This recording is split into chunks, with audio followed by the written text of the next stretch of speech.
we paying these people to front up, or are we paying them to fly to Wellington to eat their lunch? Should you really lose your career for refusing to take part in a 90-minute lesson about Māori culture? This government doesn't actually have any idea how to get economic growth. Show us what you made of, Prime Minister. Editor-in-Chief with Duncan Garner. Okay, g'day folks. Welcome to the podcast. I'm Duncan Garner, Editor-in-Chief, and we're coming to you live this morning as National MPs move to dump sitting Prime Minister Christopher Luxon. It is all on. They're behind closed doors. This is a political earthquake in Wellington and around the country. Not quite unprecedented, of course, but extraordinarily rare. And you are watching history unfold potentially this morning. Christopher Luxon is set to be rolled as the Prime Minister, and it could all happen in the next hour or so. It's understood to be challenging him, a Wellington MP, Chris Bishop, and Education Minister Erica Stanford. I know these two MPs well. In fact, you'd argue that they are the two standout ministers of the past 2 years, and this morning they could be about to fight for the most powerful job in the country. That, of course, is the Prime Minister's job. We have a full show for you this morning, and we'll take your comments as well live. Let us know what you think. And I'm joined today by commentator Annie O'Brien and former Minister and National MP Maurice Williamson, who's been inside a National caucus room many times during leadership coups. He will take us inside this room. He knows what happens behind those closed doors. He knows how MPs behave when a leader's in all sorts of trouble, and crucially, he knows what it looks like when the numbers start to move. So he will join us very shortly as well with Annie, because something extraordinary has happened, in my view, inside National over the past 48 hours. National MPs have been refusing to express confidence in their own Prime Minister. It's extraordinary. It really is, folks. Normally, when a sitting Prime Minister comes under pressure, the caucus and his ministers, of course, fall into line. They close ranks and they publicly back their leader. That's what you're meant to do. They tell the media the speculation is rubbish, it's crap. They say there's no leadership issue. And that didn't happen this time. Certainly, as you saw some of those ministers and MPs arrive at the airport, man, they were stony-faced. MPs struggled to deny what was going on. And crucially, the language from the people most likely to succeed Christopher Luxon changed dramatically. This is crucial. Chris Bishop was no longer prepared to simply deny the speculation. And Erica Stanford, when she arrived in Wellington last night, she refused to express confidence in Christopher Luxon, the Prime Minister. For those who don't understand how significant that is, let me put it really bluntly, okay? Cabinet ministers are expected to have full confidence in their Prime Minister at all times. To openly refuse to support the Prime Minister like they have is a political declaration of war on themselves. Luxon would have known that last night. He also would have been told something else. The numbers against him may now stack up. That is why he has rushed his caucus together this morning in Wellington. You've got to remember that it's been a non-sitting week, so they've all had to come from all parts of the country into this. It will annoy the hell out of him, and he may well be out of a job within a few. It could be minutes, it could be hours. He wants to test those numbers, and National MPs know they have one enormous decision to make today. Frankly, they have only one option, in my view. They've caused this massive fuss now. It's become so destabilising, so damaging, and so close to the election, 87 days, that they simply cannot afford to let this continue. They've got to replace Luxon. He has to go. If Luxon loses, they don't simply choose a new party leader. They install a new Prime Minister today. Immediately. That's how serious it is. And that person takes National into the election and the campaign, which starts very, very shortly. All right. The leading contenders are Erica Stanford, the Education Minister, impressive Education Minister, and Chris Bishop, of course. Remember this, the last time Christopher Luxon put his leadership to a caucus vote, we understand he won 27-22. Okay, so it was tight. And he's lost some of that support. It was incredibly tight. My understanding is that a number of MPs who were previously loyal to Luxon have now switched camps, so Luxon will not be impressed by that. Luxon wants to test that with a vote. That's why they're all in that room right now, the caucus room, which is in the parliamentary buildings. And while this is not unprecedented, it is extraordinary and very rare for a sitting Prime Minister, to be removed by their own party while still in office. The last one was Jim Bolger. I remember it. I was there. I remember it really clearly. I wasn't just watching it from the sidelines. I was away with the parliamentary rugby team as they did it. The phones wouldn't stop. It was a Sunday afternoon. I won't never forget this. In fact, I was told it was happening. I said, no, I don't believe you. So by the next morning, Bolger was gone. This is how quickly this sort of stuff happens. And there's another extraordinary stat here as well. No party that has rolled the sitting Prime Minister has subsequently gone on to win the election. So why now? Why has this happened? Because, quite simply, the mistakes have been piling up, haven't they? We've all seen that in the past 7 days. Luxon's comments to the Rotorua business community, badly misfired. His surprise push for an MMP referendum stunned his MPs, who I thought they were talking about the economy, right? I mean, that was a mistake, wasn't it? And then there, of course, is the polling as well, which, in fact, in the last week or so, he's actually gone up. His leadership, the perception that the government's struggling to connect a very big issue, isn't it? But there is one crucial thing that's now come into sharp focus. I think this may have helped National MPs make up their minds as well. And the current polling is putting National's own heavy hitters in real danger of not making it back to Parliament. Finance Minister Nicola Willis may not make it back, List MP. Chris Bishop may not make it back. Paul Goldsmith may not make it back. And Crucial Speaker Jerry Brownlee, List MP, may not make it back. If those names are not returned to Parliament, it's a hell of a chunk of the political grunt that runs the government out. National simply cannot afford to lose those people, and they need them back, you see, and I reckon those people have been crucial in this. The judgment being made inside the party is brutal. It may be easier to sacrifice Luxon than it is to sacrifice the rest of them, you see. Luxon was not popular, we know that. We know it wasn't popular enough to get them home. That's what they have counted on. And he is finally paying the price this morning. I first reported this a year ago. MPs came to me then. This was a year ago, and it didn't happen. They were impatient with him. They were frustrated with his lack of cut-through, and that frustration has not gone away. It's just simply added on, and you've seen this over the months. It's grown and grown and grown, and Christopher Luxon has run out of time, and it appears his caucus may have run out of patience as well. So we go down to the wire. We'll bring it all to you this morning. I'm joined now by Annie O'Brien, commentator. Annie, nice to see you. Welcome. Yeah. And Maurice Williamson, former National Party Minister, former National MP, raconteur, stirrer, National, also Auckland City Councillor. Maurice, g'day, nice to see you too. Nice to be with you, Duncan. G'day, Annie. Hey, how's it going? So I might just start, I've got you right next to me, Annie. What do you reckon? What's going to happen? Oh, I keep changing my mind, really. It's so on a knife's edge. I think the vibe is very different to last time. Isn't it? Yeah. It is. There's a lot of people are hedging their comments more. The fact that John Key's not being very confident. He's said he's not sure, which is unusual because he does back him usually. Yeah, the comments just come through, hasn't it? John Key's not sure if Luxon will survive. Yeah. So I do think things are a bit different from last time. What I will say is those who have instigated this have blown things up majorly 90 days before an election. They owe it to National supporters to see it through or go away. It's just they cannot keep doing this. Well, it's so destabilising. Maurice, I know your view on this is they've got the chance to do it. They've got to do it, right? There is no sort of choice now, and I'll explain why. These things accumulate. And originally there was a bit of mumblings about whether Luxon was right, didn't really even rustle the leaves on a tree. Got to a point where we even had a vote 3 months ago, close, but it was time to move on. But it's past that point of no return, because even if he was able to stare some down and a few jellyfish sort of lost their nerve and the vote went 26-25 in favour of Luxon and so on, from now on, he's dead in the water at any public meeting. He's dead in the water in any television or radio interview, because people say, how can you have this guy on? Even his own team don't want him here. And so it's gone past that point of no return.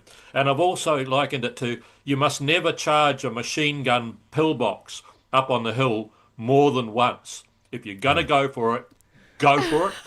And That's one way of saying it. And you either die or you take it over. But you can't get halfway up, lose your nerve and run back while 15 of your colleagues are all being shot, get back into the trenches and say, right, we'll do it again in 5 minutes. Are you ready to go? We'll try it again. Yeah. So you either do it and you die, or you do it and you succeed. But it is just debilitating. And it's a great line I used in the Herald after we lost in 99, and I'll repeat it. In politics, friends come and go, but enemies accumulate. Yeah. And it's true. And you see how stony-faced those National MPs and ministers were as they arrived at the airport last night. And I haven't seen them like that for a long time. Yeah. And that's because they know what they're about to do. Oh, they must feel sick because they know they're knifing a sitting Prime Minister. I know. And it's so consequential. We are 90 days away from from the election. And also we should point out that Labour probably want Christopher Luxon to stay. Yeah, they do. Yep. And it's quite interesting, even though we're hearing this morning that Luxon has dropped again in the polls to 17%. Chris Hipkins is at 15%. Yeah. Are they rolling the wrong Chris? Yeah, they're rolling the wrong Chris. And it is very interesting to me that Labour is so quiet. Yeah. And, Chris Hipkins has put a few barbs out there as expected. But maybe he's a little bit aware that he shouldn't say too much when things are not as certain for him either. Maurice, what do you make of this whole thing? So Nicola Willis, Jerry Brownlee, Paul Goldsmith, and Chris Bishop, they're all list MPs, right? So they need to come back to Parliament via a decent party vote. Now, if they don't get that, they're all out. I mean, imagine that. Your finance minister doesn't make it back. Your speaker doesn't make it back. Yeah, I mean, look, that's the absolute difference in this election to every other one of the elections I've looked at. If you go back into all of the John Key period and so on, National got an average of 17 list MPs across the line every election.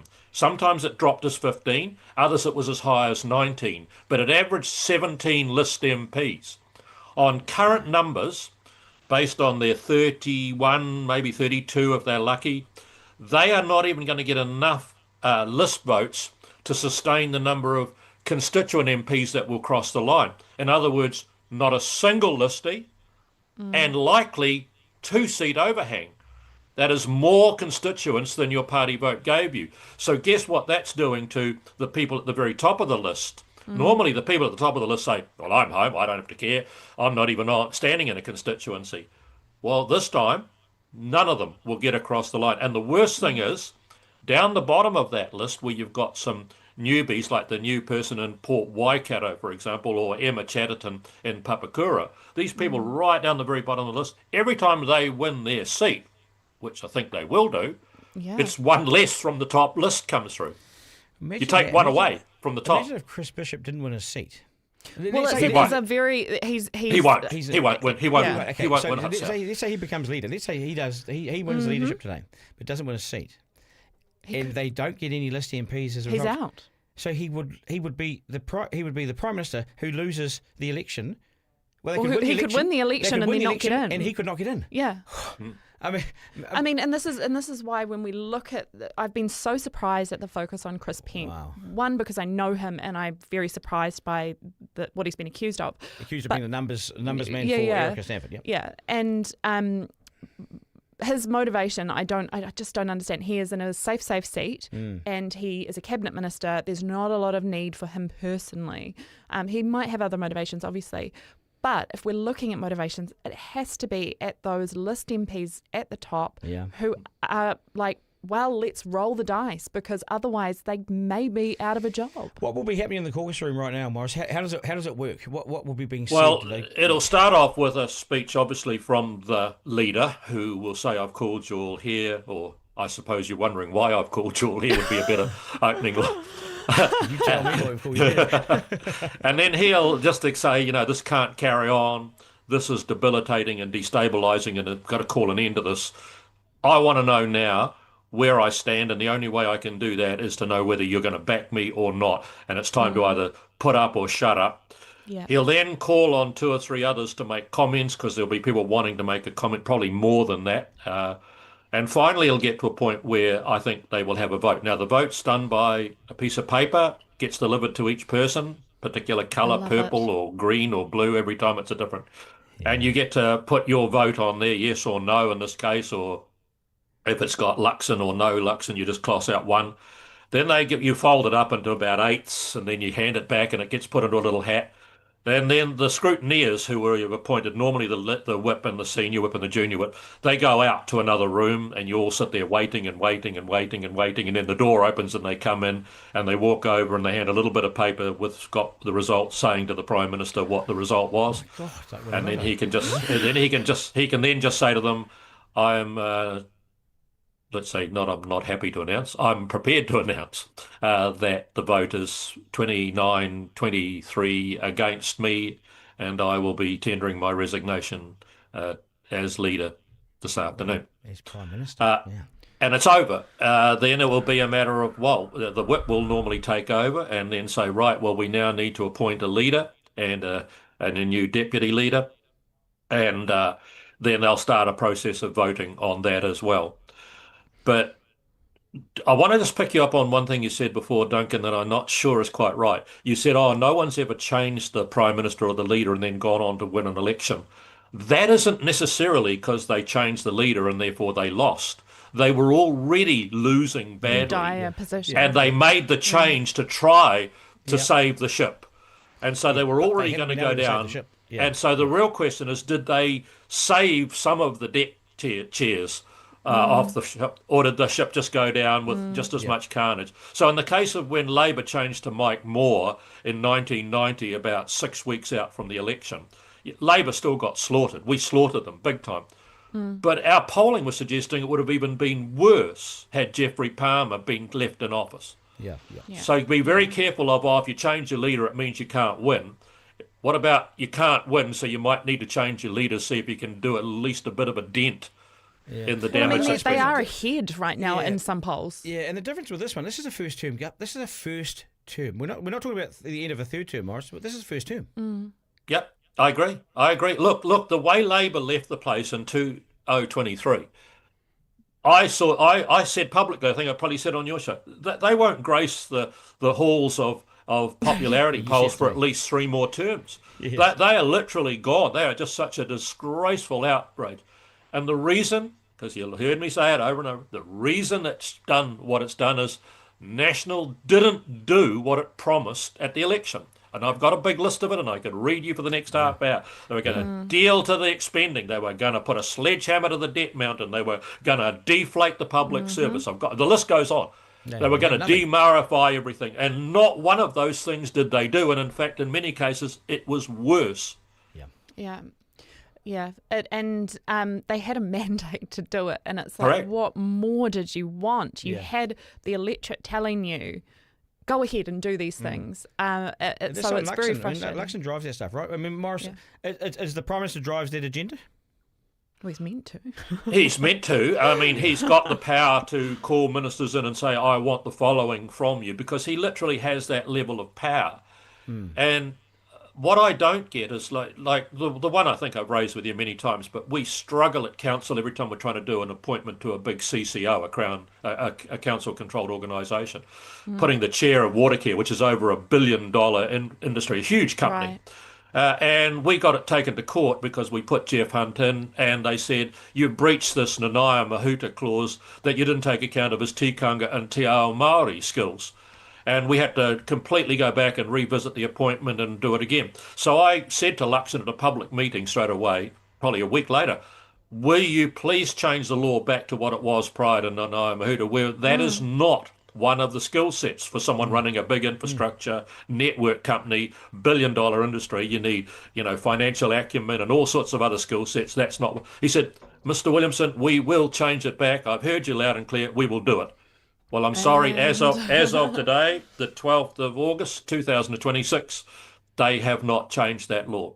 Yeah, and he did. So he said he'd do something. He didn't do it. And that was over 2 years ago. He said we'll fix it. What do we know of Erica Stanford? So from a distance, Maurice, have you had anything to do with her? Or what do you make of her? I've had quite a lot to do with Erica. I really rate her. I really do. She's a lot steelier and tough than you would think, because she looks pleasant and nice and polite. She's hard as about what matters. She is focused on the things that really will make a change. I rate her big time.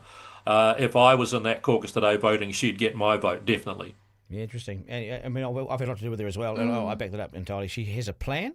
She's executed it. Schools are doing better. Students are doing better. That's certainly the perception. Yeah. And perception's everything in politics. What do you make of her? She's an excellent minister, and one of the parts that give me hope if she is to be in charge is that she came in realising the absolute ideological block that the Ministry of Education is. And so she went around them, and she's been able to achieve all this. If she is able to take that kind of attitude of I will get this done to being Prime Minister, then I'm hopeful. There is a few bits and bobs that I'm a little bit worried about. One, she listened to her maiden speech. She sounds like a Labour MP, so there's a little bit of a worry there. The other thing is that she hasn't had a chance to kind of upskill herself in the speaking in the House, the kind of, you see her at question time and she often gets a bit flustered. And so she will have to rapidly be able to get on top of that. I think she can. I think they do. But and Luxon was the same, and even Key. I mean, he never really improved. He never really got on top of it. No, he didn't really. I want to play some of this, and you'll be able to hear this rather than see it, I think, Maurice. But this was Erica Stanford. So this is I'll just talk to my man here, Regan. But this is yesterday.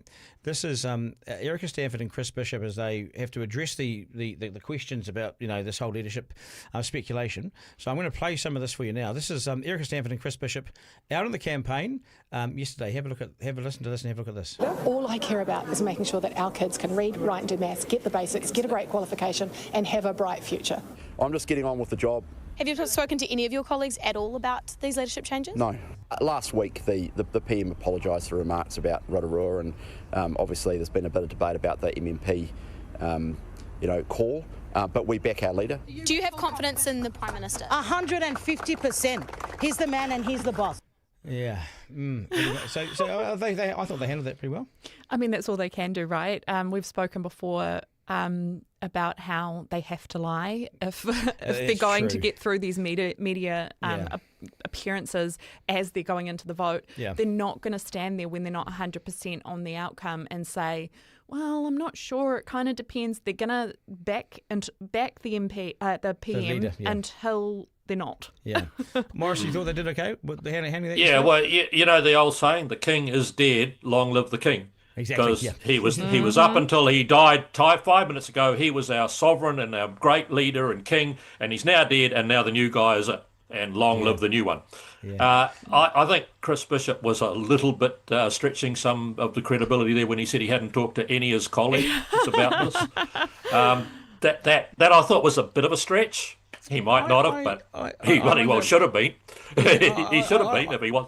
I wonder, Maurice, would Stanford, because it's obviously these are the two contenders, right? Would Stanford give the party more of a boost than Bishop? I mean, I think for one reason where National is failing in all of the polling that I'm getting to read is with women. And they need something that will appeal back to the women's vote. Now, you won't get it all back, but you'll get a percentage of it come back. Yeah. I seriously, now this is putting your neck right on the line, I seriously, with my numbers, and I've got a really sophisticated computer modelling here, I reckon she could do it.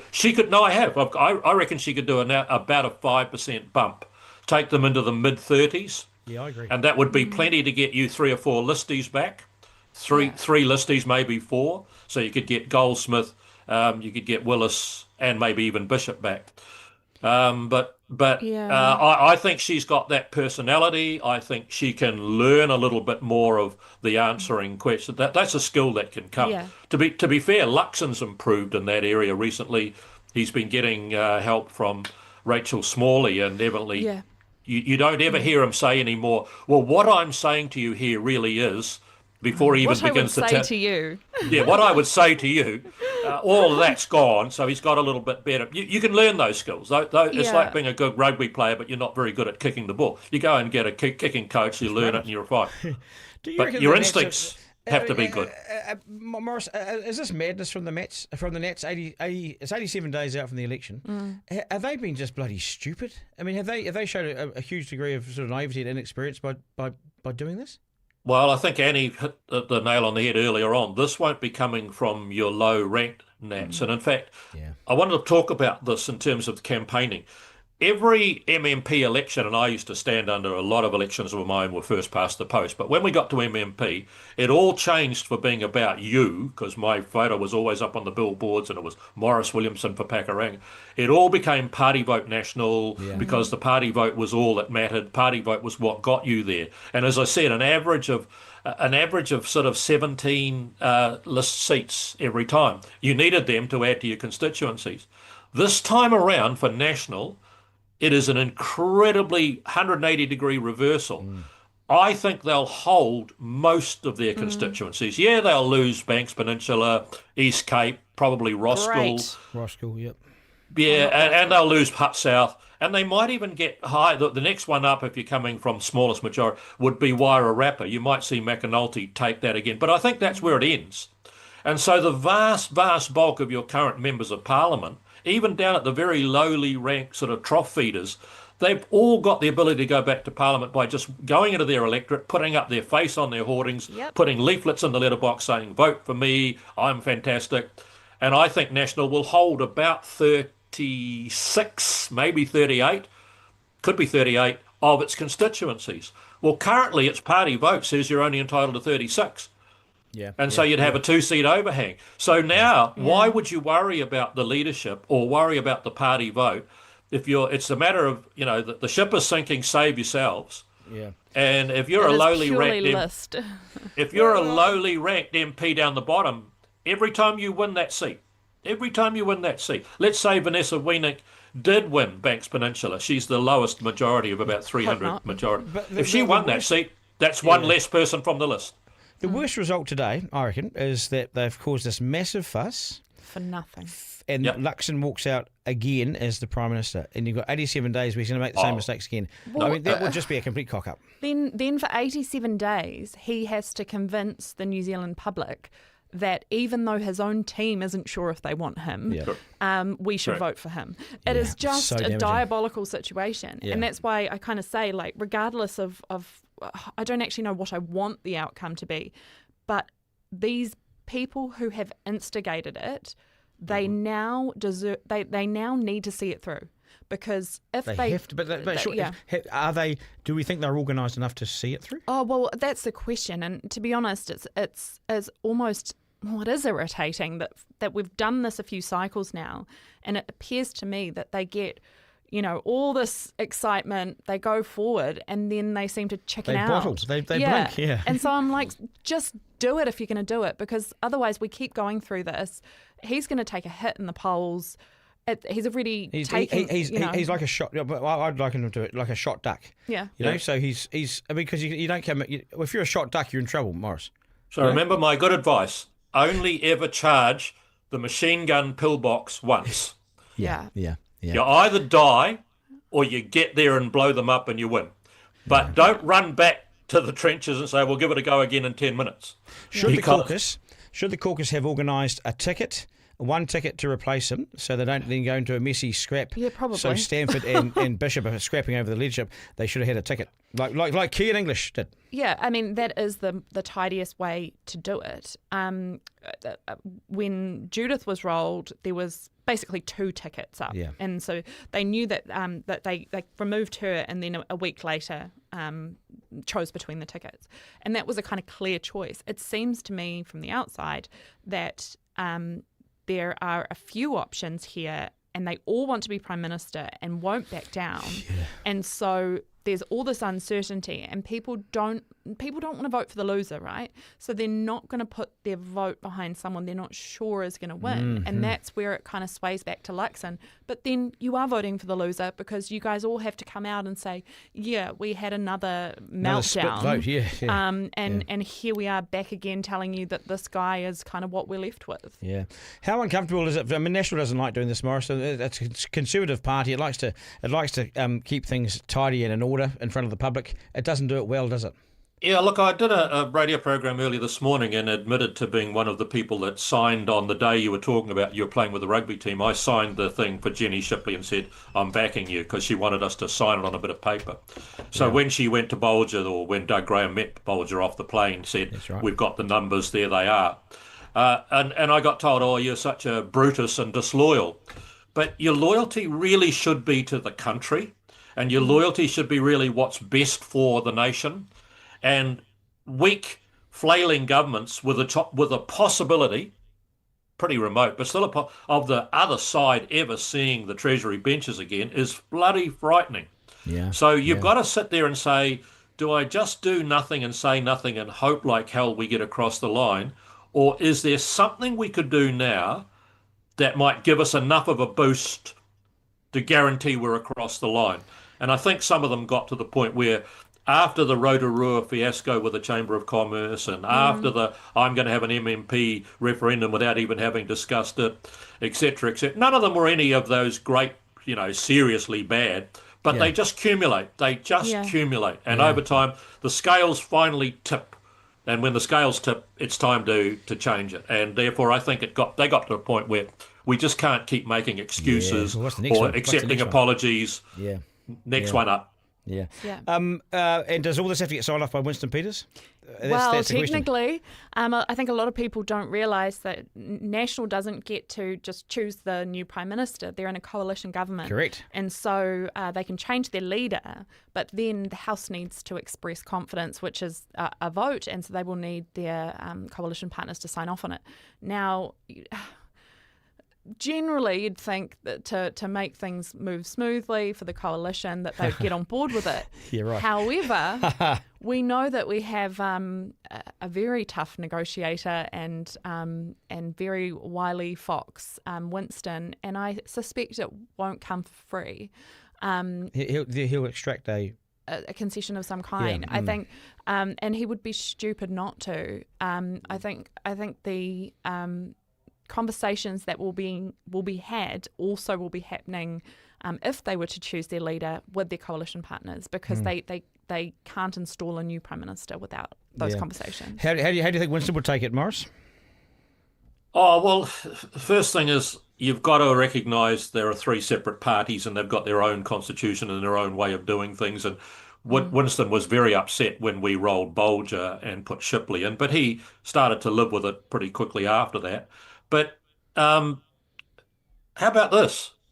Why doesn't he say, just make me Prime Minister between now and the election? And he said that to me about 10, just before we came on air. Did he? Yeah, you suggested it to me. So you give him 90 days, give him 3 months, give him a 90-day trial period. And then he can say on his CV and everything else, I got to be Prime Minister of New Zealand. Yeah. Well, I mean, he already has. And no, he's only been acting Prime Minister. Yeah, exactly. So you make him. But then the Nats are therefore giving up that job. They won't do it. No, they can't do it. Well, hang on. Realise now that we're in the regulated period, and so governments can't do anything of any great moment. You can't make any real change. True. You can't sign up to anything. You can't really do anything. So right now you've got a 3-month period where it's pretty much BAU, just business as usual. Yep. And so what would be the problem? He can't make any big changes. He can't do anything. I mean, it's not going to happen. I was speculating because it's quite funny. But it would be. If it were to go well for New Zealand First, it could really boost their vote. And you can't do that. You'd be it's still be the second. No, it was just having a bit of fun there. Yeah. Of course you would. Hey, what I want to do, I want to play some footage from last night when Erica Stanford and a number of the ministers arrived at the airport last night. Now, this is fascinating because of the body language, the lack of confidence, the fact that they looked as white as a ghost, and what are we doing here? Regan, we'll just get some of this played down. Have a look at this. Christopher Luxon back in the capital to face the storm. Good afternoon, Prime Minister. Have you lost the support of your caucus? Hey, team, look, I'll talk to you tomorrow. Are you considering resigning? Talk to you guys tomorrow. Take care, team. His MPs are talking behind his back. Speculation is growing over his leadership. Thanks, guys. They've been summoned for an urgent meeting here at Parliament tomorrow. We have absolute confidence in the Prime Minister and in the caucus leadership.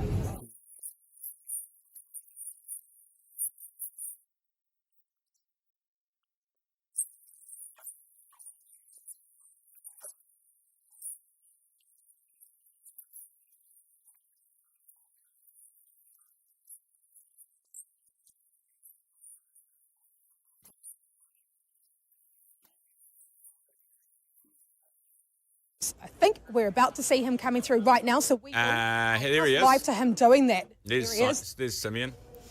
He's coughing, so it was a real sickness. Support the Prime Minister. Do you think that there's confidence in the caucus for the Prime Minister?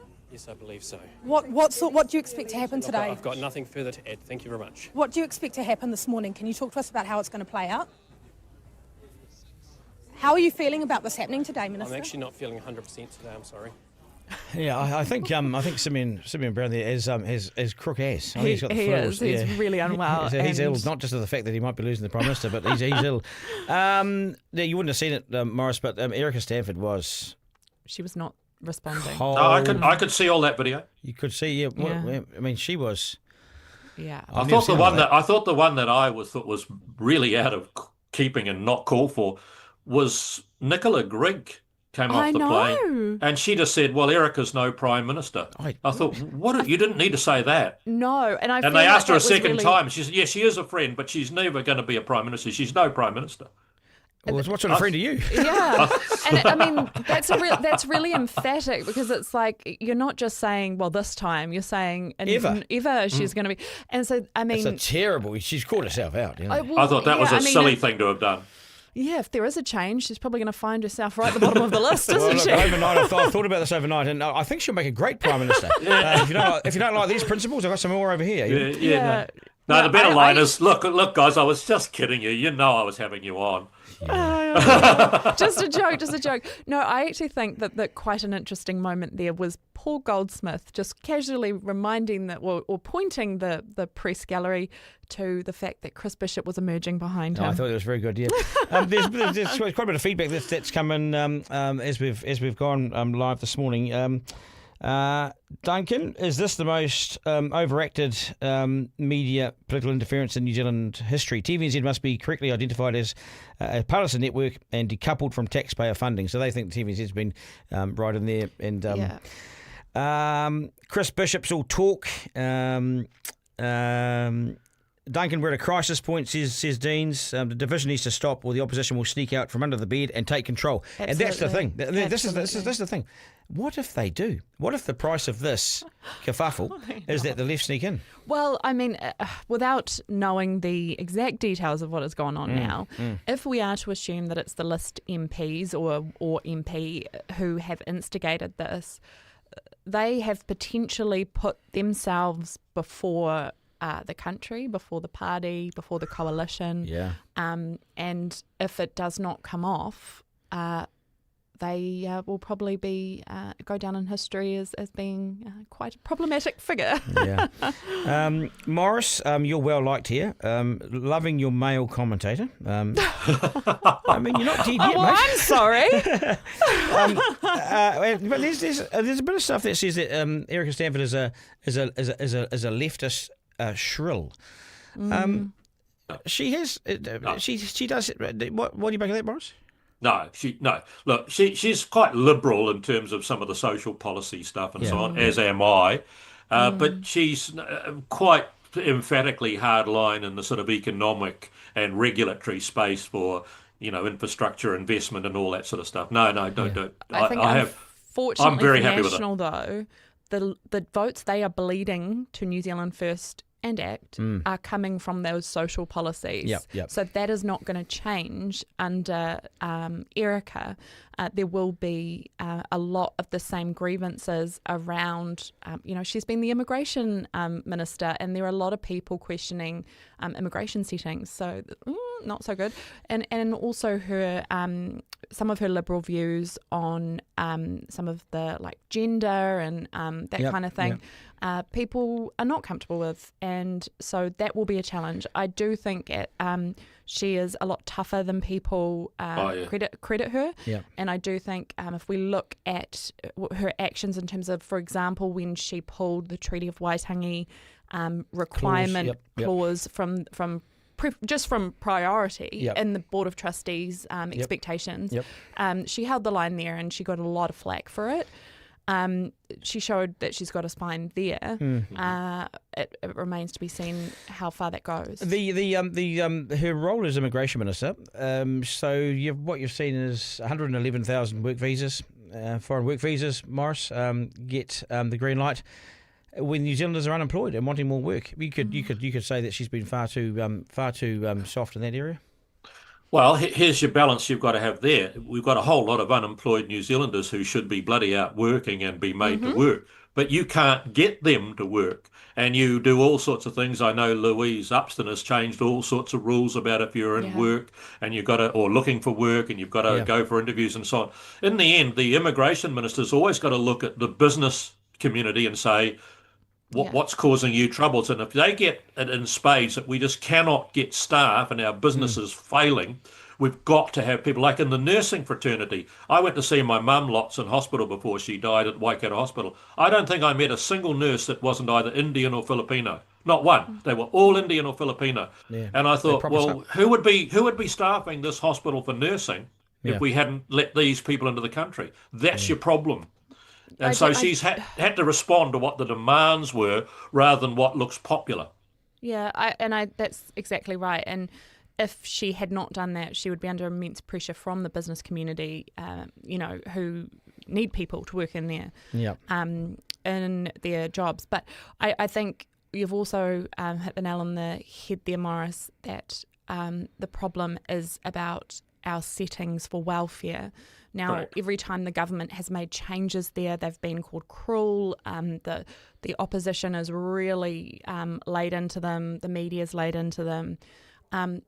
If we do not change the incentives there, young people in particular will not do those jobs that we get people in.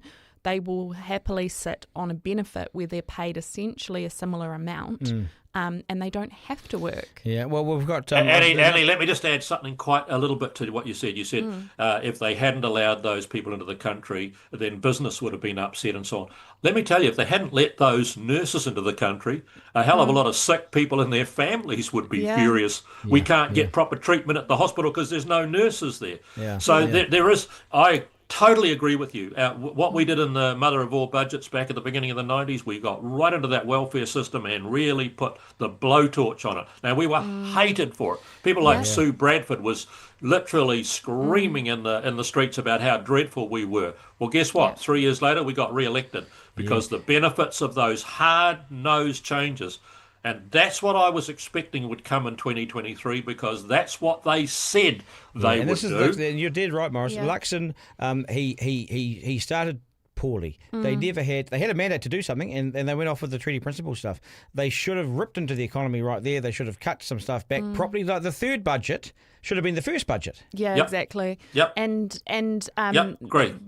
I've said all along that they have not had the narrative. They have not told the story. They've not brought us along. And perhaps that's in part because they were not doing what we'd asked them to do as an electorate. So maybe it's that. But I think one of the things that if we look back at this term, we will see is that National very quickly lost the room. It hasn't just happened in the last few months or so. I don't think Luxon ever had the room. I don't think he did. And that is something as well that if Erica was to take over today, I hope she is awake to the fact that even though she especially probably of anyone in National has had the kindest ride from the media because she's liberal. She's done something. Yeah, but also because she's liberal and she also aesthetically is what they like. And so she's had a relatively good ride with them. That changes the minute she takes the leader's seat. Yeah, right. She will be under attack, and I do have concerns around how she weathers that because I think it can come as a shock if you're used to you think, oh, well, they'll treat me the same as they always have. Well, no, now you're in the other role. They want to tear you down. People tell me that she hasn't made enough of an effort with her National Party colleagues, Maurice, to get to know them, to become friends with them, to back them, to reach out to them, that she's been so focused on her job. Good on her for being focused on her job. What do you know anything about that? Do you believe that she has the support of National MPs?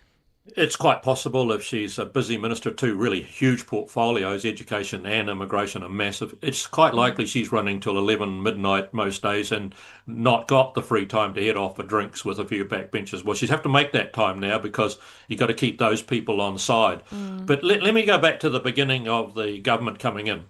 Any leader in their right mind would have said, right, I want a printout of what were the commitments we made during the campaign. I want them listed down. Now, who's on the wall. Now, who's the minister in charge of each one? I want their name. Okay, right. Bring them in one at a time. I want them to read this. I want them to see this. And I want to put a time frame on when they deliver. Yep. Okay? When are you going to deliver on this commitment?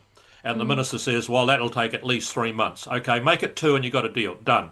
And then bring them in 2 months' time, have it on the calendar, on your bring up and say, where the hell are you? I haven't even seen you bring an initial paper to the cabinet. Yeah. They had their funny little updates every 3 months or whatever at the start, which they stopped doing. But the problem was he thought he was doing that for the media and the public. He needed to be doing it with his team and and actually achieving. He said, I like the business phrase KPIs, and I like to have a check in every quarter. I like quarters because that's what business talks about, quarterly, and I have a quarter on there. And in the end, the minnows were being caught down here, little minnow there, and the big blue whales were sailing by. The debt mountain was growing. The spending was out of control. The public service was doing as badly as it had ever done in terms of bloated and growing. And again, I repeat, I don't mind if a government didn't do what I wanted them to do, because that's nearly every time. but I really do mind it when they don't do what they promised. They made it up on the hoof as well. That second year they came back, said we're going for growth. Right? They worked out over the summer that we needed growth. So they've got the growth word stuck in. That's new. I hadn't heard of that. Well, yeah, the growth. And they didn't have a plan for it. Yeah, they figured the idea. They didn't actually do the thing. And they did nothing. What I think I would really like to understand is how much of the financial approach has been Luxon and how much has been Willis. Because Willis is a slick operator, and I just don't see her kind of signing up to such a dire approach to not dealing with the debt, not dealing with the spending as has been promised. And now I've heard both things. I've heard that Luxon was the one who just did not want to have a mother of all budgets type reaction, and I've heard that Nicola did. So that means he didn't have the backbone to do what was necessary. I mean, exactly. But quick solution for that: you go for your three monthly meeting or whatever. Prime Minister calls you in and says, I don't want this. I don't want this. Say, you gave me specific targets to deliver. Yeah. You gave me a time frame in which to deliver them.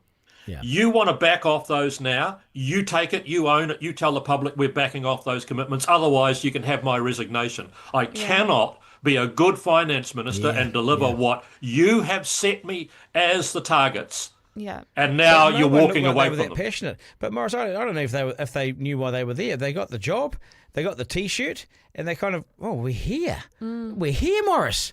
And the reason why you can prove what you're saying is correct is that the other side was so ghastly and had delivered such appalling outcomes with billions of money they spent, they didn't know what it was on, that you would have said, well, that's Labor. I actually said it. Well, Labor will never grace the popularity polls for at least 3 more terms now. They're gone. They're dead. Look at the polling now. Look at the polling now. In any other situation, they would be being told that they didn't have a shot in hell of winning. Look, Christopher Hipkins is on 15% preferred Prime Minister. They're in the 20s for party vote. Yeah, they've dropped. The Opportunity Party's taken up some of their numbers, and they stand for nothing. The policy rollout's been terrible. They've explained nothing, and they should be vulnerable. Where's the media? So that's the difference that I've perceived from every other election. Remember, I was 30 years there, so 10 for elections. It's a long time, Maurice. And I know how things work. And there was always, you got to a point where it was a time for a change. Yeah. And in 99, when Jenny Shipley was Prime Minister, we would go up to Premier House after work, 4 or 5 of us sitting there, Murray McCulley and a few others, and we would plan our weekly media strategy, what ministers are going to release what. You do that on Thursday at 3 o'clock and we can pick up the 6 o'clock news coverage on that one back. We would do it all. We would walk away with our plan. When we came back to meet in a week's time, our polling, we dropped another 3 percentage points. And that's because the public had switched off. It was time for a change, and they were going to go the other way, and all we had to try and do was minimise that carnage. But now, for the first time ever, the time for a change switch doesn't work because it's time for a change. What, back to that lot? Yeah, and it's been one. They've had one term. I mean, Luxon's he's only been there 2 terms himself as an MP. Another lot's dreadful, but so is this lot. And so what you're seeing in the UK with Nigel Farage, what you're seeing in Australia with Pauline Hanson, there's just finally a grievance about voters feeling disenfranchised, and it's now a plague on both your houses because both of you have said you're going to do all sorts of things and never did them, and I've tried you, then I've gone back to them, then I went back that way, and finally in the end I'm going to find something else. And Opportunities Party is benefiting from that because... or they're going to go to that fresh new voice, that fresh new person in New Zealand politics, Winston Peters, who bags all these governments for the last 40 years. He was part of most of them, I think what you said before about the fact that the media has not pursued Chris Hipkins or Labor, the political journalists in this country could have been on an absolute tear. They had 2 failing major parties to Chris's. Yeah, they could have been going on both, but there has been nothing. No. I keep getting texts from people saying, when are they going to call for Hipkins to be rolled? Because they've been calling for Luxon to be rolled for much less. Yeah. But National's MPs played ball with that, you see. Yeah, I know. That's the thing is Labor has been disciplined or they've put their heads down at least. Small target. Yeah. But that only lasts for so long. And I think they will be very worried that if there is a bump with like this moves to Erica, National gets their bump in the polls, focus should change to them, and they will be under pressure. But I don't know that it will, because I have sympathy with a lot of your listeners who are saying that the media are driving a lot of the agenda instead of reporting on it. Yeah. Although as we know, national MPs have been leaking, right, Maurice? I mean, they haven't been silent. Yeah. No, look, in a way, discipline comes by where you are. I have never known an ill-disciplined caucus when you're polling really well. Yeah. And I can tell you all the years of John Key government, not a single backbencher ever said anything out of top, because they all knew they were safe and they were coming back and everything was rolling on. And ill-discipline creeps in. You know, my lovely line, I think I've used it on your program before, nothing focuses the mind like the sight of the guillotine. That's right. And that's what and we're looking the at now. moment And that's you why this is think, happening. Well, the some of them moment are. you think I'm about to die, it's like, well, how do I bloody save myself here? What do I do to save myself? And that's when all sorts of discipline goes out the window in sort of return for trying to find a way to get across the line. I want to play some of the comments. This is from Christopher Luxon when he was on News Talk ZB during the week. This is about MMP, right? So it's all about cost of living, and it's all about this economic crisis that we're facing and the cost of living and the struggles that we're all having in the economy. And Christopher Luxon, as Prime Minister, goes out on a limb and starts to talk about, well, I think we'll have a referendum on MMP. So where did that come from? And that annoyed a number of his MPs, and I think it was quite significant, that. Let's play, this is Christopher Luxon on ZB. Can we have another referendum on MMP to stop this farce of 5% parties controlling the outcome of government? Wow. Amen to that. Yeah, look, I mean, I think this is the reality of it, is that rightly or wrongly, New Zealanders have chosen when they've been given the opportunity in an MMP system. And if you're running a political party like me as the National Party leader, you know, people vote on election day, and then at the end of that night, my real work begins, frankly, because I've got to find a way to form a government with whatever the New Zealand people have delivered for us on that election day. That's something we should consider, whether we could... Will you do it next year? Well, I think we should definitely have a referendum on the 4-year term, and I'm open for saying, should we send it back out to New Zealanders and say, are they still supportive of MMP? Would you do that if you were Prime Minister next year? Yeah, I think I would. I think I would, because I actually think, you know, that is quite right to check in constitutionally and say, is this the system New Zealand you still want? You know, you voted for this in the 90s. We've had a check-in the 10s, 20 years down the road, or whatever it has been. Is it still where you want to be? Yeah, I found that fascinating. Maurice, I think I would, as Prime Minister, have a look at this and check in and have a referendum. It's not a minor thing. It's massive. No, but just like I didn't think Nicola Grigg should say, oh, she's not a Prime Minister, I just don't think you should ever call your cabinet colleagues yahoos and numpties. You should not do that. You might go back to your room and grab a bloody bottle of scotch and say to your colleague, Jesus, it's unbelievable how we're going to deal with these yahoos and numpties. But if you're on a public platform like that, they're your colleagues in the government, you're a coalition government, and you shouldn't actually have yahoos and numpties at your table. And if there have been any yahoos and numpties, you just sort of said, I cannot work with them, get them out of here. Well, which one's the numpty? Is it Shane Jones? Is it Winston? Who's your numpty? I think as well it's very elitist, and it shows how out of touch he is, because he's speaking then like nudge, nudge, wink, wink to the people who tell him in the business breakfast, that Winston, da-da-da. Yeah. Well, actually, if you look at popular polling, there's increasing interest in these numpties of yours. Yeah. So actually, he thinks he's like on the inside joke with it, but really he's showing his kind of disdain for the average person. Yeah, but I mean, see, if I was Kerry Woodham, I would have responded straight away, well, that says something about you, Prime Minister, that you allow numpties and yahoos to be in your cabinet. Yeah, and also, I just think that they've been so off in terms of their targets. You know, who votes National? Who's your audience? Who are you looking after?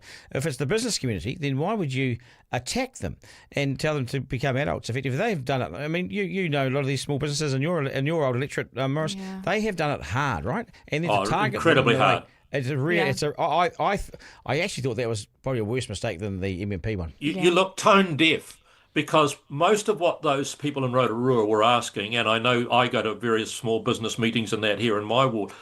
What they're asking is, could you please get the government out of our way with all the bureaucracy and the compliance costs and the Paris Accord targets, and we've got to do this and we've got to do that and we've got to fill out this paperwork on Monday and then Tuesday you've got to redo it but send it to another department.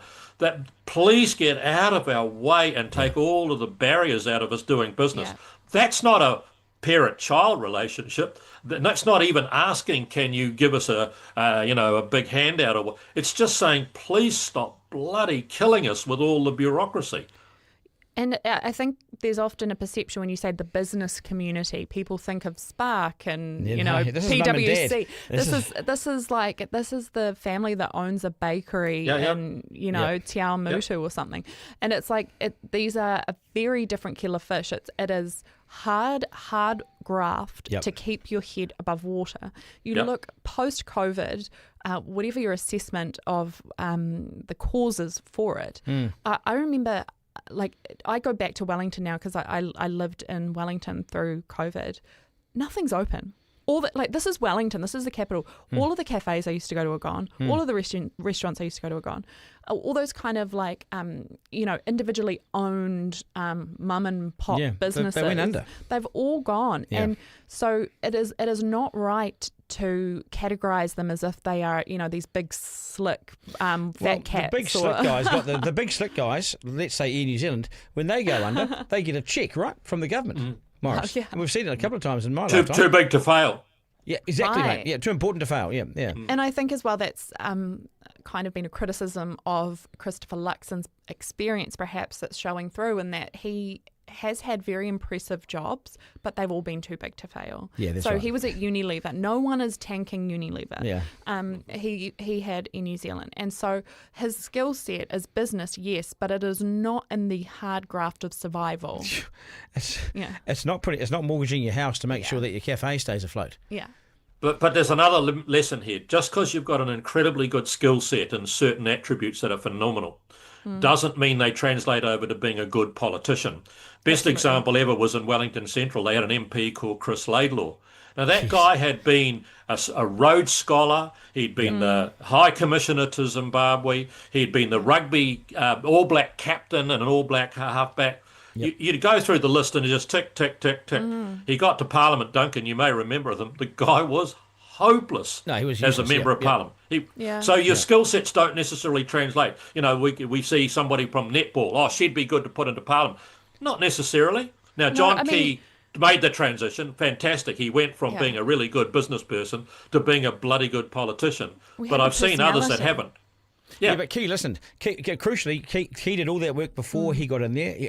I think you guys in National put a number of former leaders around him and you schooled him, but he listened, and I'm not sure that Luxon is a great listener. A bit more time. Yeah, a lot more time, yeah.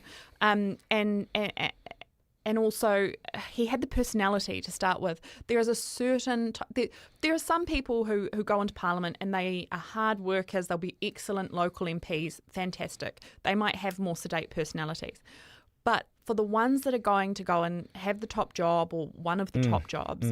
They've got to have some dynamism about them. It's a charisma.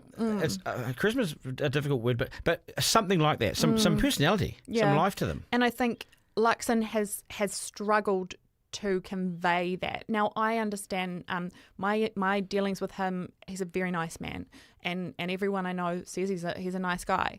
But that is not translating enough to people who are looking for who to vote. And it's also not enough to bring confidence that he's the guy that should be leading us. The comments of the few years I've been doing this podcast, Maurice, the feedback that I've received re Luxon, I still can't say that I've received a positive comment about him in that time. It has just been so... It's almost like people are offended by him. And he's not actually that offensive, but people have been really anti this guy right from the start. Yeah, it's a little bit to do with, can you convey a message that resonates and the public go, yeah, I love it, good, this is great. Or if you say something and they didn't even pick it up what you were saying. Jenny Shipley was brilliant in a one-to-one room. I've seen her go in and meet with people in a room and just she win their hearts and mind. She'd then go on TV half an hour later and she'd sit up like a school mum and go, I'm saying to you that what this country needs, and you go, I've got a little book. I've got a little book about Ronald Reagan and how fantastic a president he became. And he said he used to look down the camera lens, try to find the little filament right at the back of that lens, And then he would stare at that as if that was his best friend, and he would talk to that filament like it was his best mate and his friend, and he was talking to them. And people on the other side of the screen, 64 million of them, on the other side of the glass, felt that he was talking to just them. Yeah, yeah. And he resonated with them, and he took them with him.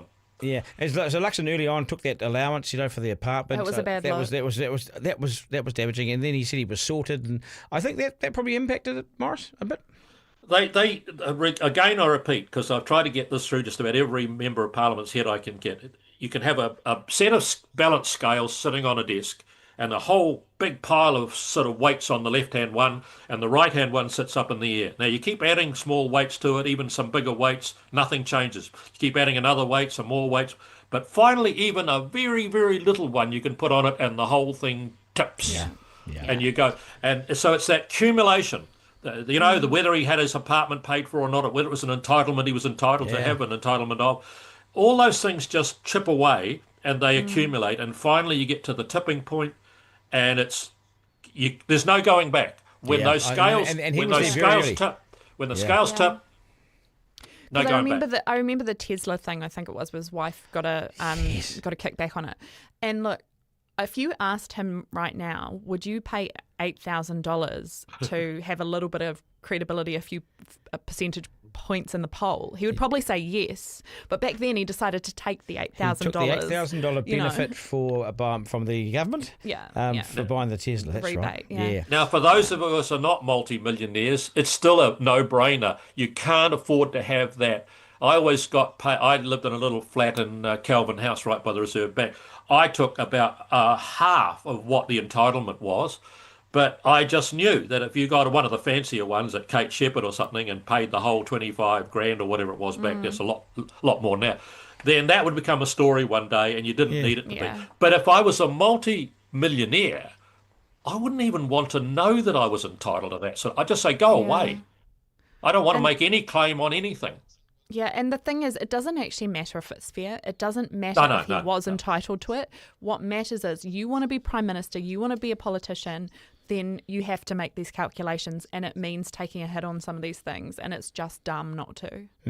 There's also a comment here as well that says, was it a mistake for Luxon and Willis to hold that joint press conference on Sunday to sort of smoke Labour out on the fiscal responsibility rules, given that their spending, and I remember this because I covered this, Labour spent 33% of GDP as a percentage, well, National's taken it back to 32.6, so barely made a dent in it, and was that a mistake? I think the damage had been done by then. Oh, I just think the battle is over the narrative on the economy now, and National's losing. It doesn't actually matter what is. It doesn't matter what the actual numbers are anymore. They have 3 months to tell a story, and at the moment, National's not telling it as well as Labour, which is incredible because Labour's not telling a story. They're hiding under the bed. And so I think what will be interesting is if they come out of this with a new leader. How does the story change? Well, it has to. It has to remarkably change. I'll just say that comment was from Junk Rig Sailor, who also donated $5. So let me give you a quick clip about 1990. We had a big win in 1990. Mike Moore had been put in 6 weeks before to try and save the ship, but he saved some of the deck chairs only. And so we all got called by Bolger the next day and said, get to Wellington. Those of you going to be ministers need to be briefed. We went down there and the Treasury came in with a sombre look on their face. Bolger looked ashen-faced and just shattered. And I thought, you must have had a real night on the Terps, old son, because you look dreadful. It turned out he'd been briefed. The economy was in such a bad state. I mean, just shocking state. And in the end, we were told the deficits aren't the surpluses that Labor had said they were under David Cagle. He'd said there was a 90 million surplus. It was 3.8, 4.6 and $5.7 billion surpluses for the next coming 3 years. And then he said, and when this briefing's over, we're going to be bringing in another group of Treasury to brief you about the 800 million that the BNZ needs as a resuscitation package. And remember, 800 million back in 1990 is like 8,000 million nowadays because of the inflation. Yeah. But then the Secretary of Treasury made some comment, which is probably a little bit out of his bailiwick to do. He just said, and if you don't take some really tough calls immediately, and I mean now, then the benefits of those won't have flowed through by the time you're seeking re-election.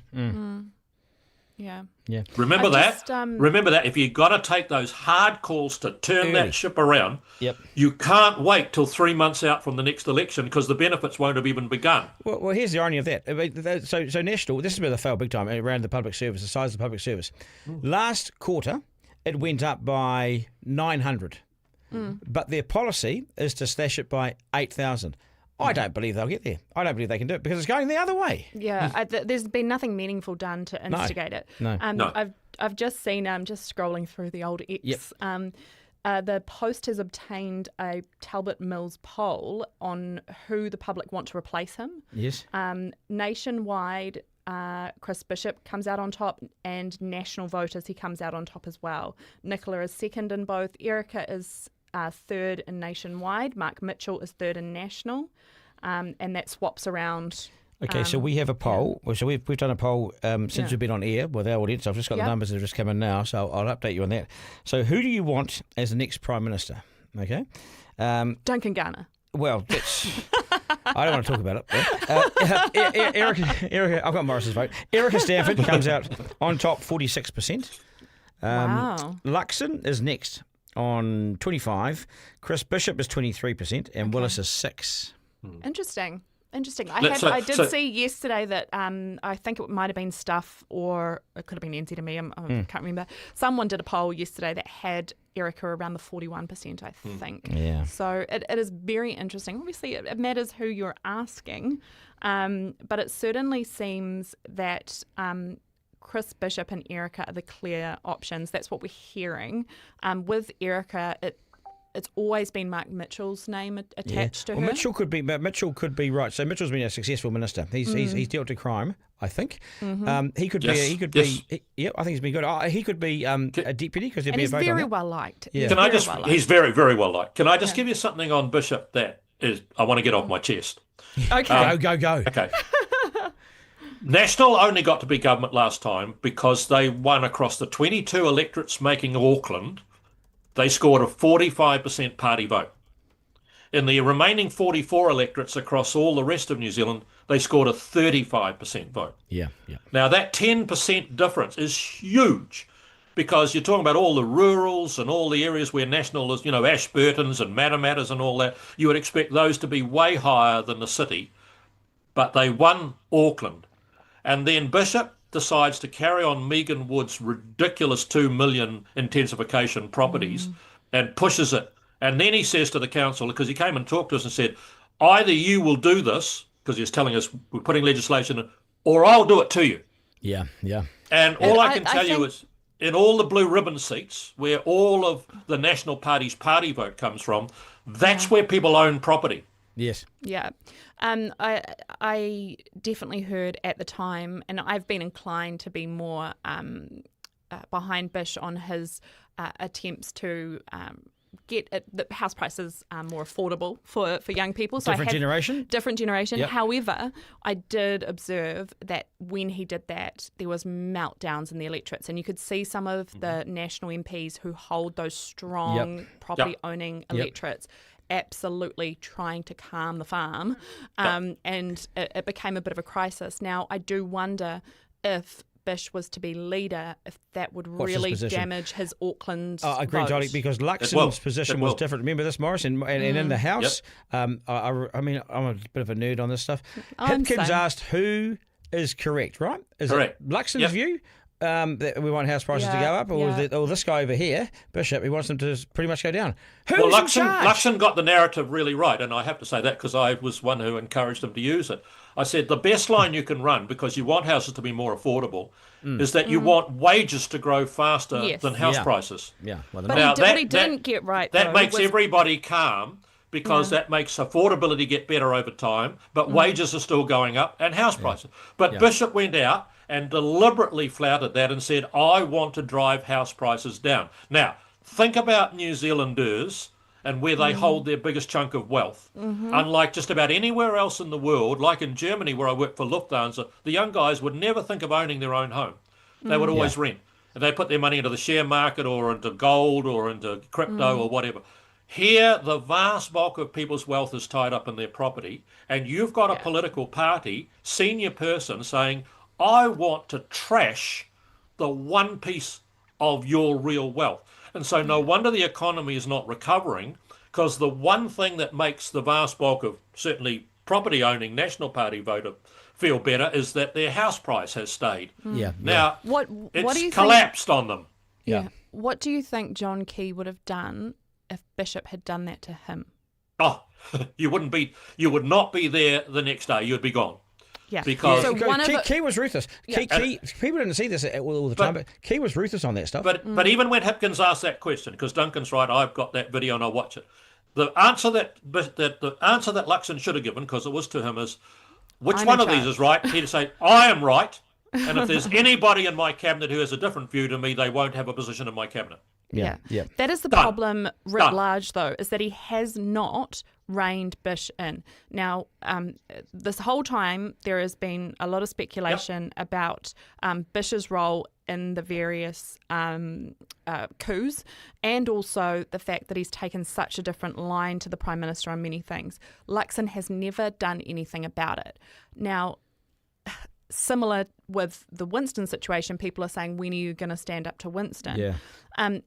I don't know that Luxon is capable of Standing asserting up. himself as the leader to the point where he has to put others back in their boxes, whereas Key was capable of that. No, Key dealt to a number of them. Yeah. If you go back and look at Heatley and if you're ever asked a question when you're the Prime Minister, who's right, and one of the people is you, and one of the people is somebody else, the answer is always, I'm right, that's our policy, and there is no room in my cabinet for anyone who disagrees.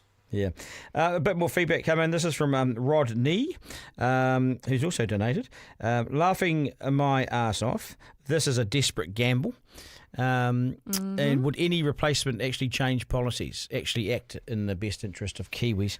It's a good question. Yeah. Erica will be a no-nonsense Prime Minister. And also, Erica has the dog in her. She's the only option. So I do think, and that is probably the thing that appeals to me the most about Erica, is that she has a spine.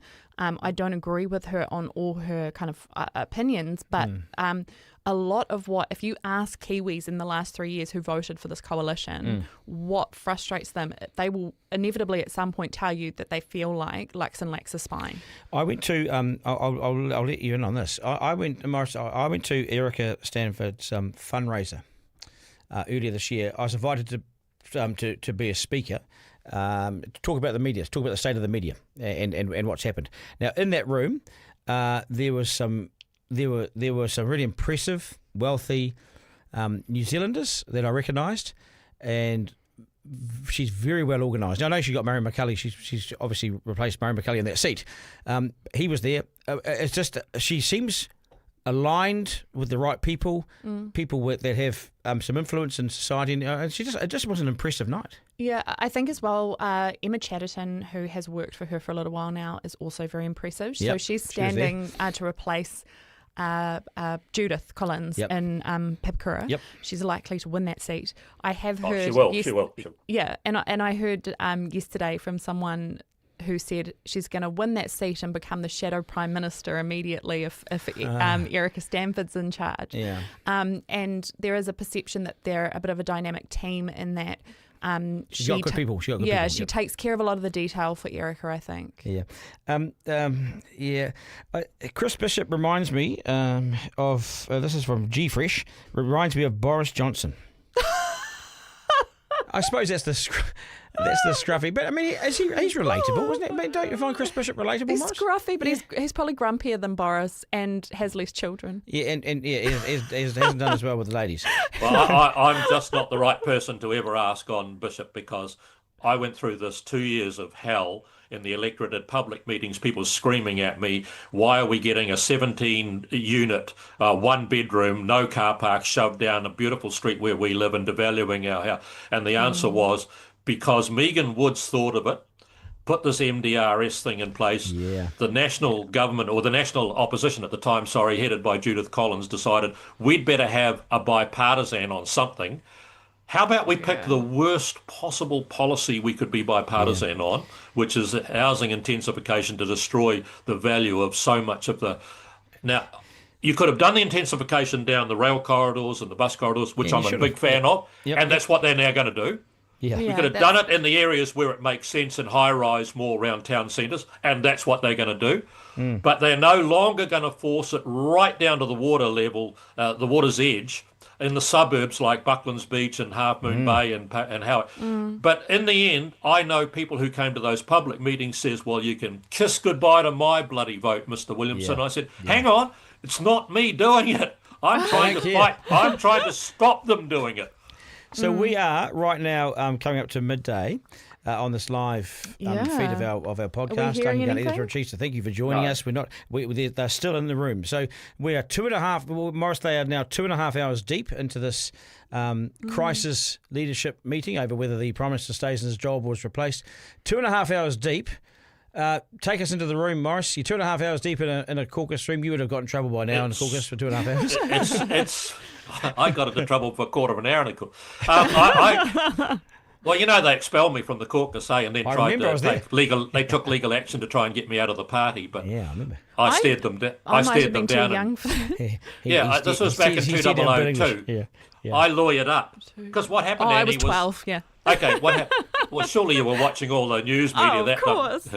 What was hilarious was we turned in the most appalling performance in the election in 2002. We turned 20.9% of the vote.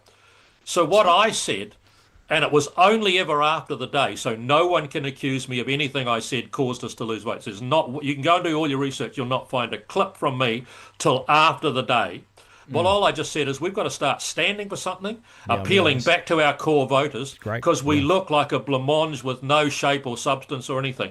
Well, immediately I said that, Bill English said, I'm not having this, you can't do that, I'm going to deal to you in the new lineup. He announced the new lineup, dropped me to number 27 of 27. Even the newbies coming in were ahead of me and gave me no portfolio. So when I came into the house the following day, I'm at the very back by myself. I got out of my little bench, I pulled a set of binoculars and was looking through the house. It's a really good video clip of me they played on TV. That's fantastic. He thought he was going to deal to me. And all I said was, I'm saying we've got to start doing things and perform and do better. Yeah. So the party then moved. They then had a vote to throw me out of the caucus, and so many caucus members told me afterwards, "Oh, that was awful. We should never have done that." But I felt I had to back the leader. I remember this really vividly. Yeah, but Maurice did absolutely the right thing, and then you got back in anyway. Yeah, I'm just getting reports now that there are MPs now milling outside the caucus rooms. There's a couple of MPs that have been seen. Now they could be the party whip doing the vote. Whips doing the vote. They might be collating the vote or whatever. So it might just temper that. But they've been in there 2.5 hours. Now there are MPs just starting to emerge, at least a couple. Could be anything, Maurice. Several MPs, including Chris Bishop, Simon Watts and Matt Ducey, have been seen briefly outside the caucus room. Yeah, okay, so... Yeah, this is what you do. You start reading into things and, there's almost no point in saying it's one thing or the other. Then the next big thing is, you get up to go for a wee when you walk back and everyone's glaring at you. What were you doing? What? I said, I just went for a week. Well, this happened in the 96 election coalition talks. We went for 9 weeks. I was a 22-year-old reporter at Parliament. And Winston used to go down the road with Mike Moore. And they were just going down for a smoke. We back in 2021, we were getting food in, and we came out and the press went nuts. I was like, it's just the staffers. It is just the staffers trying to get food. Yeah, well, the press basically know nothing, and so they'll read into any sort of, My best one is that Dom ran a photo. Dom ran a photo of a whole lot of us gathered around. Maurice, how difficult is it for these MPs and these ministers to roll someone who they have been loyal to for a couple of years, their Prime Minister, in office? I mean, that's why they were probably ghostly white at the airport, because it's not something you do every day, right? No. But loyalty, are you hearing me? Because I don't think okay. Your loyalty is not really to an individual.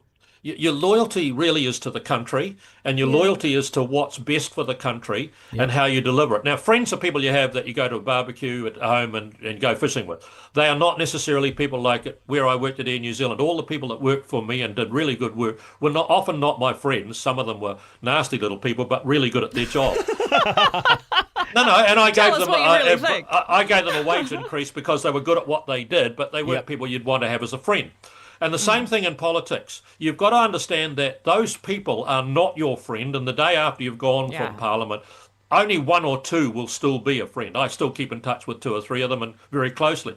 But the thing is that they are your work colleagues and you're trying to achieve an outcome for the country, and your loyalty should be to that outcome and what's the best for the nation, not what's best for saving your skin and keeping you in a job. But how much does personal ambition come into this? How much is the personal ambition of someone trying to get ahead of the other person, and that that drive to become, I want to be the Prime Minister? Well, I think that's what's driving this right now. Yeah. I mean, well, it's personal ambition for survival for a few of them, but I think as well the kind of personality type politics plays into it because we're human. Yes. And so there's a human element to it. Yeah. But Maurice is completely right. They're not even colleagues, really, because there's nothing comparable to the situation you find yourself in politics. You wouldn't want them as friends. I mean, how did you like your colleagues, Maurice? Some of them I'm really good mates with and really good friends with, but the vast bulk of them were just a big team of caucus colleagues that you work with. Yeah. And at the end of the day, they went off home and probably didn't like you, and you went off home and probably didn't like them. But just remember what I said earlier on, because it's probably the most apposite thing I've said in this whole program.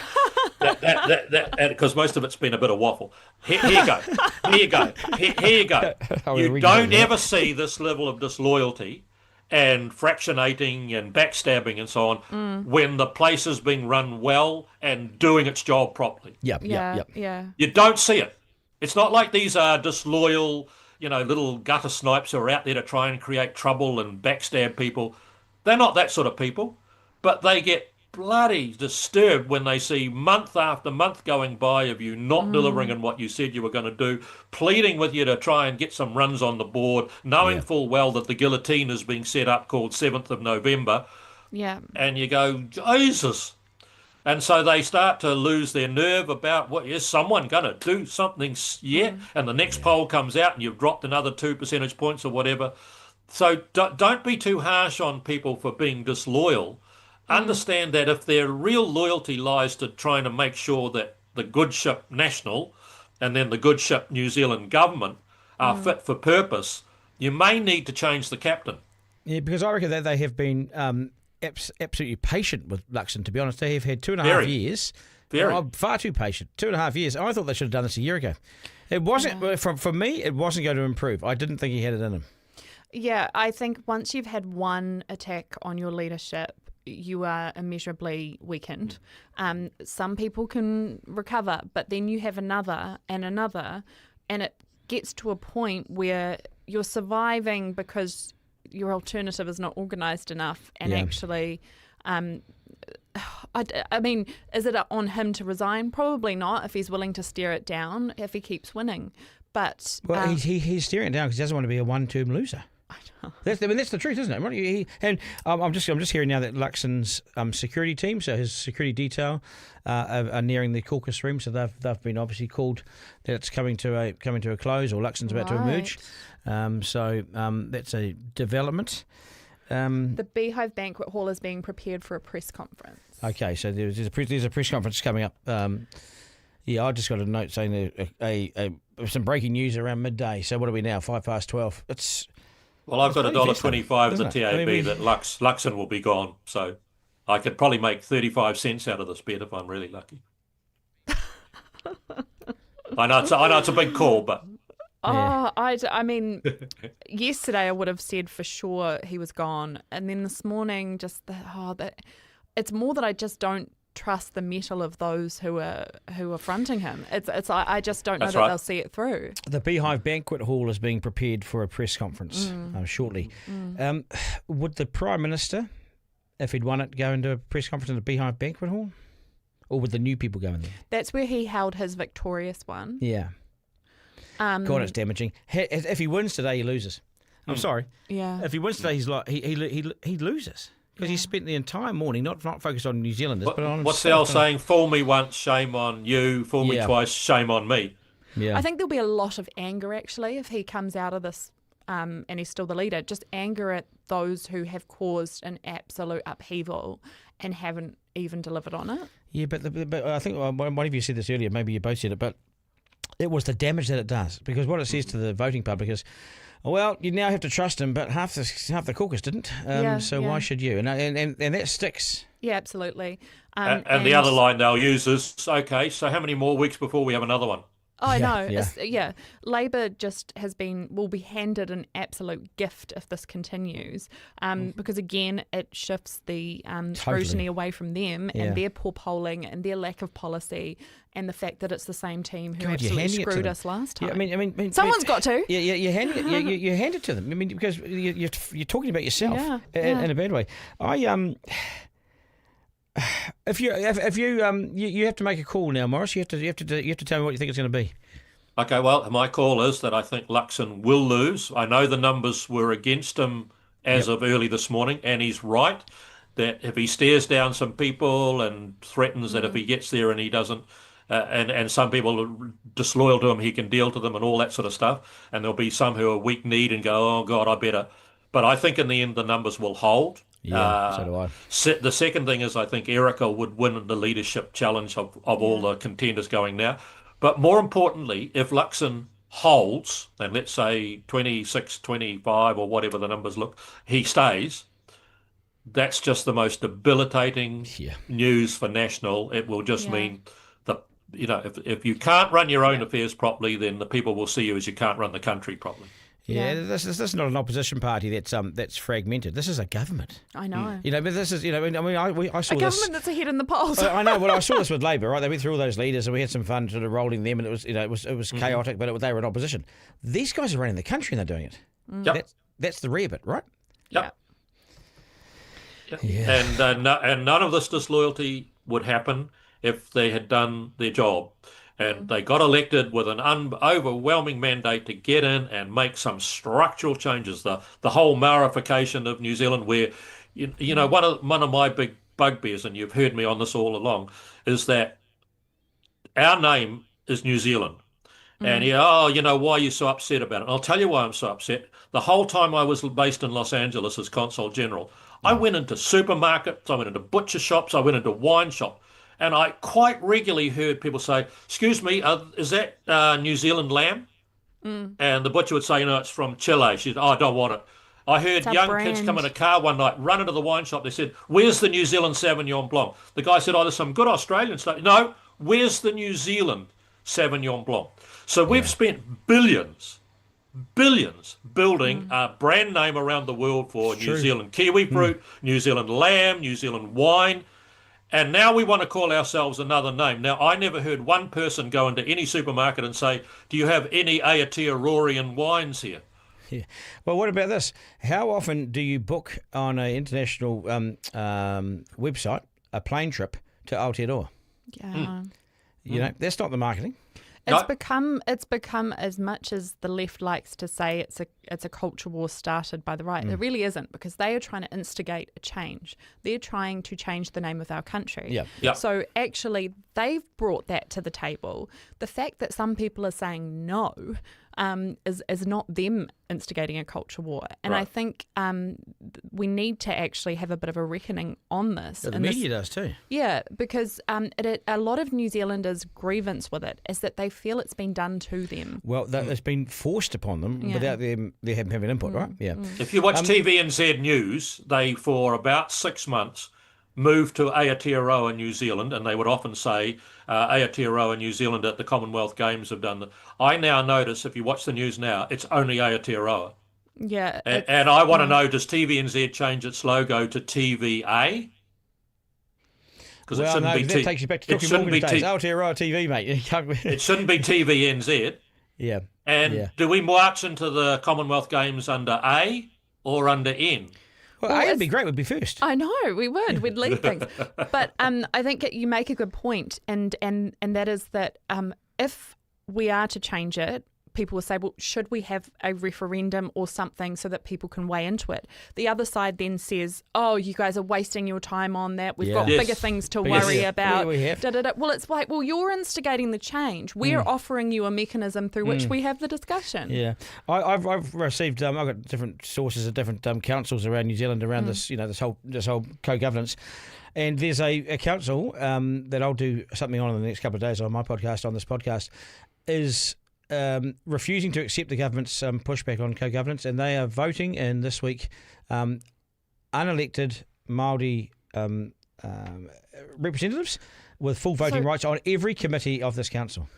So they're breaking the law? Correct. They're saying to the government, we're doing What this. What is Minister Simon Watts going to do about it? Well, I'm still waiting for him to get back to me from last time. Yeah. So again, this is about this is about the spine. This is about showing that it doesn't actually matter the issue. It doesn't matter what you think about Māori unelected Māori representatives. What matters is that a local authority is ignoring the law and what the government has told them. Yeah, it's more than just one committee. It's every committee, every standing committee of this.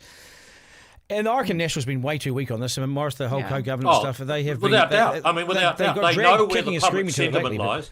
Yeah. And the line that you need to run on this is don't let it get into a race issue or whatever. Yeah. You just run the line.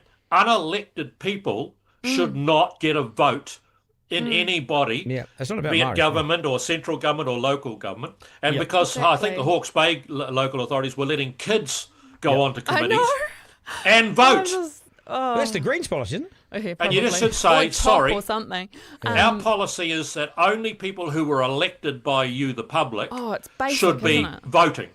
It is so basic, and it should not be a situation where those of us who are saying we have democratic norms which we have inherited from systems that are thousands of years old and have proven to most of the time have stable governments that we've improved on, and you are telling me that you should just be able to come along and say we don't want to do that anymore. No, if we're going to change things, we need to have some kind of democratic process in order to do that. Yes. And there seems to be a lot of appetite from the left, and I don't know if it's just because they're in opposition at the moment, to completely run roughshod over all of those kind of democratic norms. And it is really concerning to me because those structures are the only thing holding everything together. Yeah, that's right. We get rid of them and we're in big trouble. But National ignored this. National ignored it we put it in front of them for a long time because it was happening in the regions, right? And it has been big time. This has been alive and well.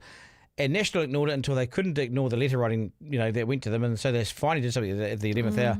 I don't believe they actually oppose it. No, but then they excluded Auckland, and they said Auckland Council is under different legislation, so we can't do them. Oh, that's so undo it. The taxpayers union got a legal opinion which basically said, no, you can do it, and here's how you can craft the legislation.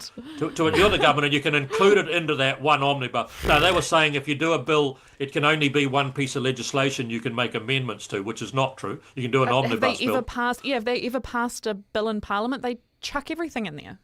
I wonder, there's some really crucial legislation that's meant to pass in the next few weeks, months before the election, which is the RMA changes, the massive RMA changes, which is really significant for New Zealand's economy.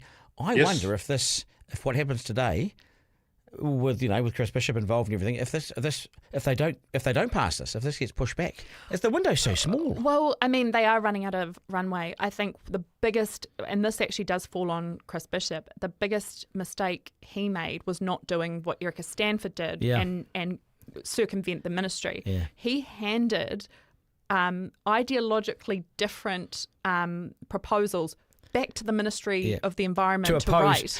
And they don't want any of them. That's right. So they have basically hamstrung him. They have messed around with things.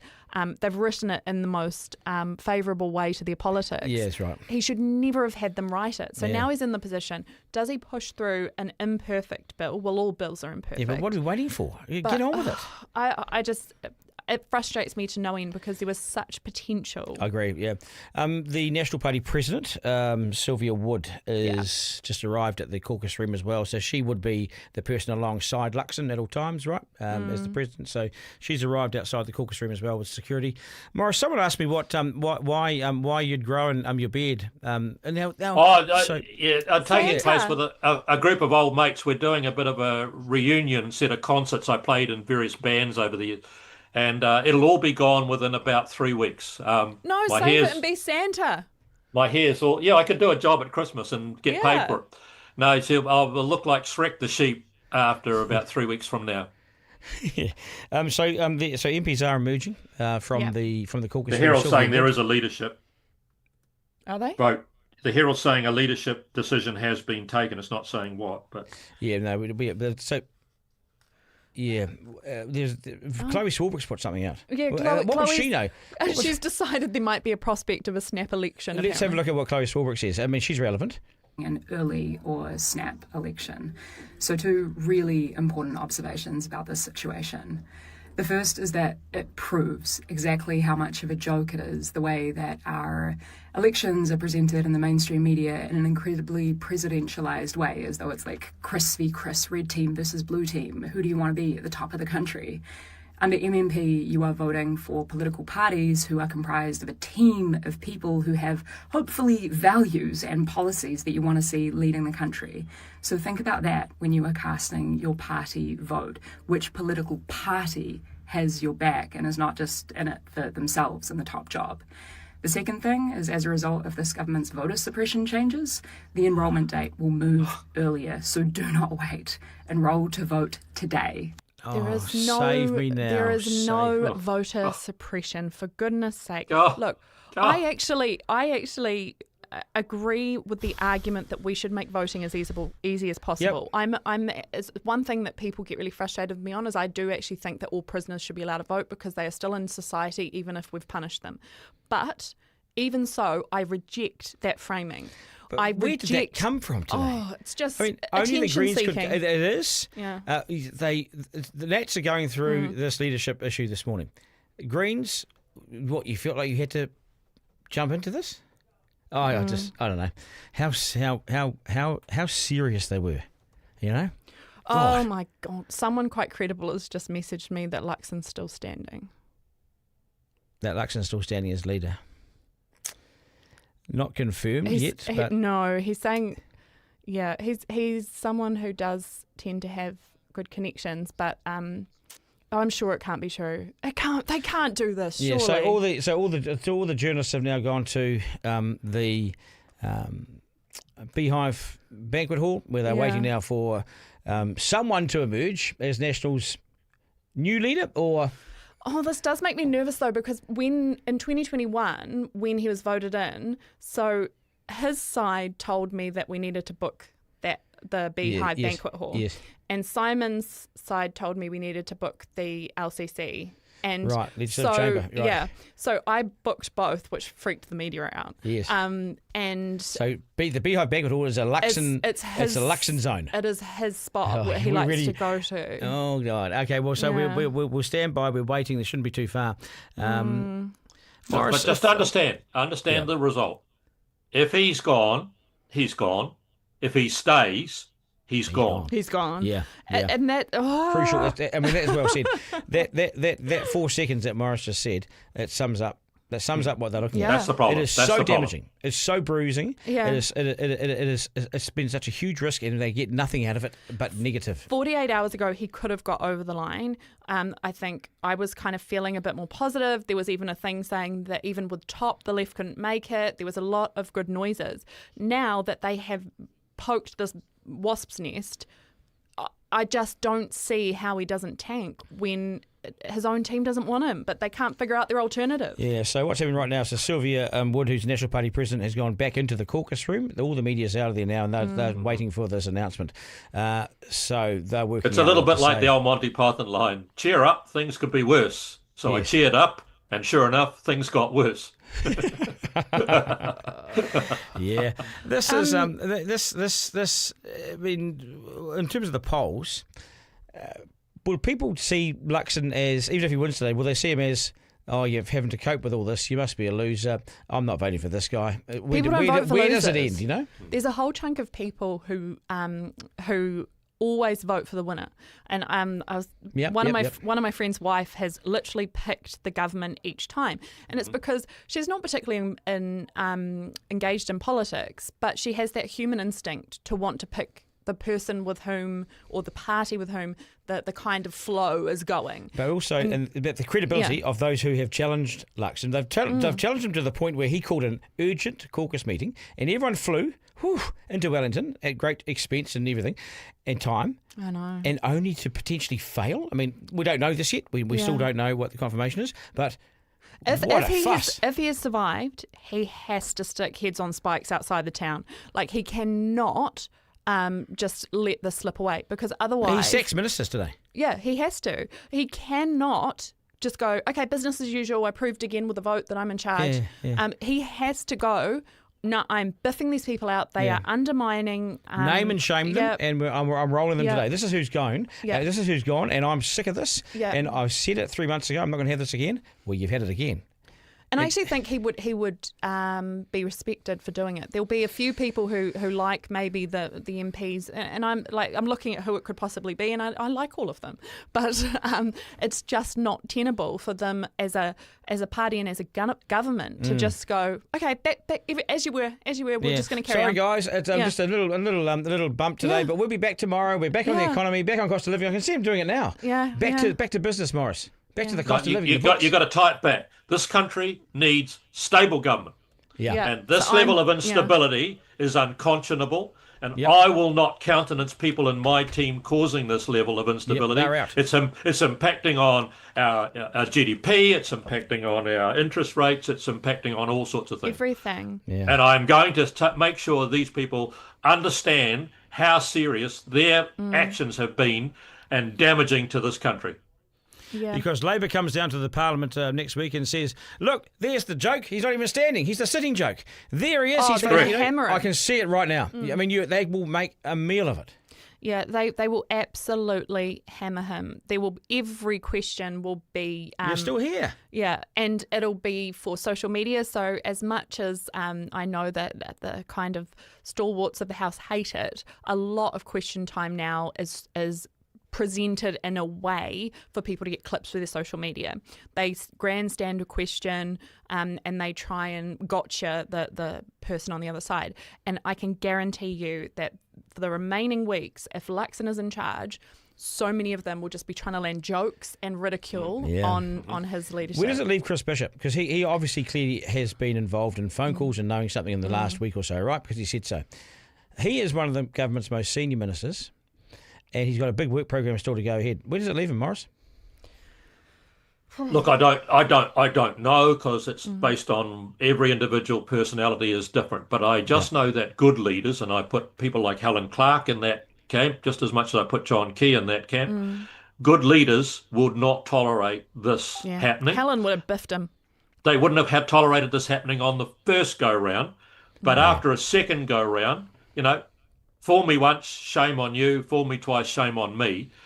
Finally, in the end, he is either. Well, I don't think it's repairable. I think I think he's written the car off rather than just got a dent after today. Yeah. He's Kitty Allen, eh? He's written the car off. Well, he'll have a book tour soon then. Explaining how I got to the cops and they told me I didn't need to, and I had a friend with me all the time. I know. Yeah, honestly, I mean, I did a runner, but it doesn't matter. I was only a Justice Minister. The issue with Clark, if you go back, I just turned up at Parliament at the time in '95, and you remember this, Maurice? She had 5 MPs knock on her door and say, "You're low in the polls, you've got to go, Helen." She really sent them off. She stared them down. What are you saying to me? She got rid of some of them. She brought others close. Michael Cullen became close. And at King, they all got jobs, and it wasn't raised again. But she put the blowtorch of performance and accountability on them, and if they didn't, they got dealt to. And that's just what leadership should be about. As I said, friends are people you have come around to your house for a barbecue or you go fishing with. It is not friendship. It is your job is to deliver outcomes or outputs and then outcomes for the nation. And a really good spreadsheet of what they look like is what your mind should be focused on. What does success look like for this country? You write it down. What does success look like?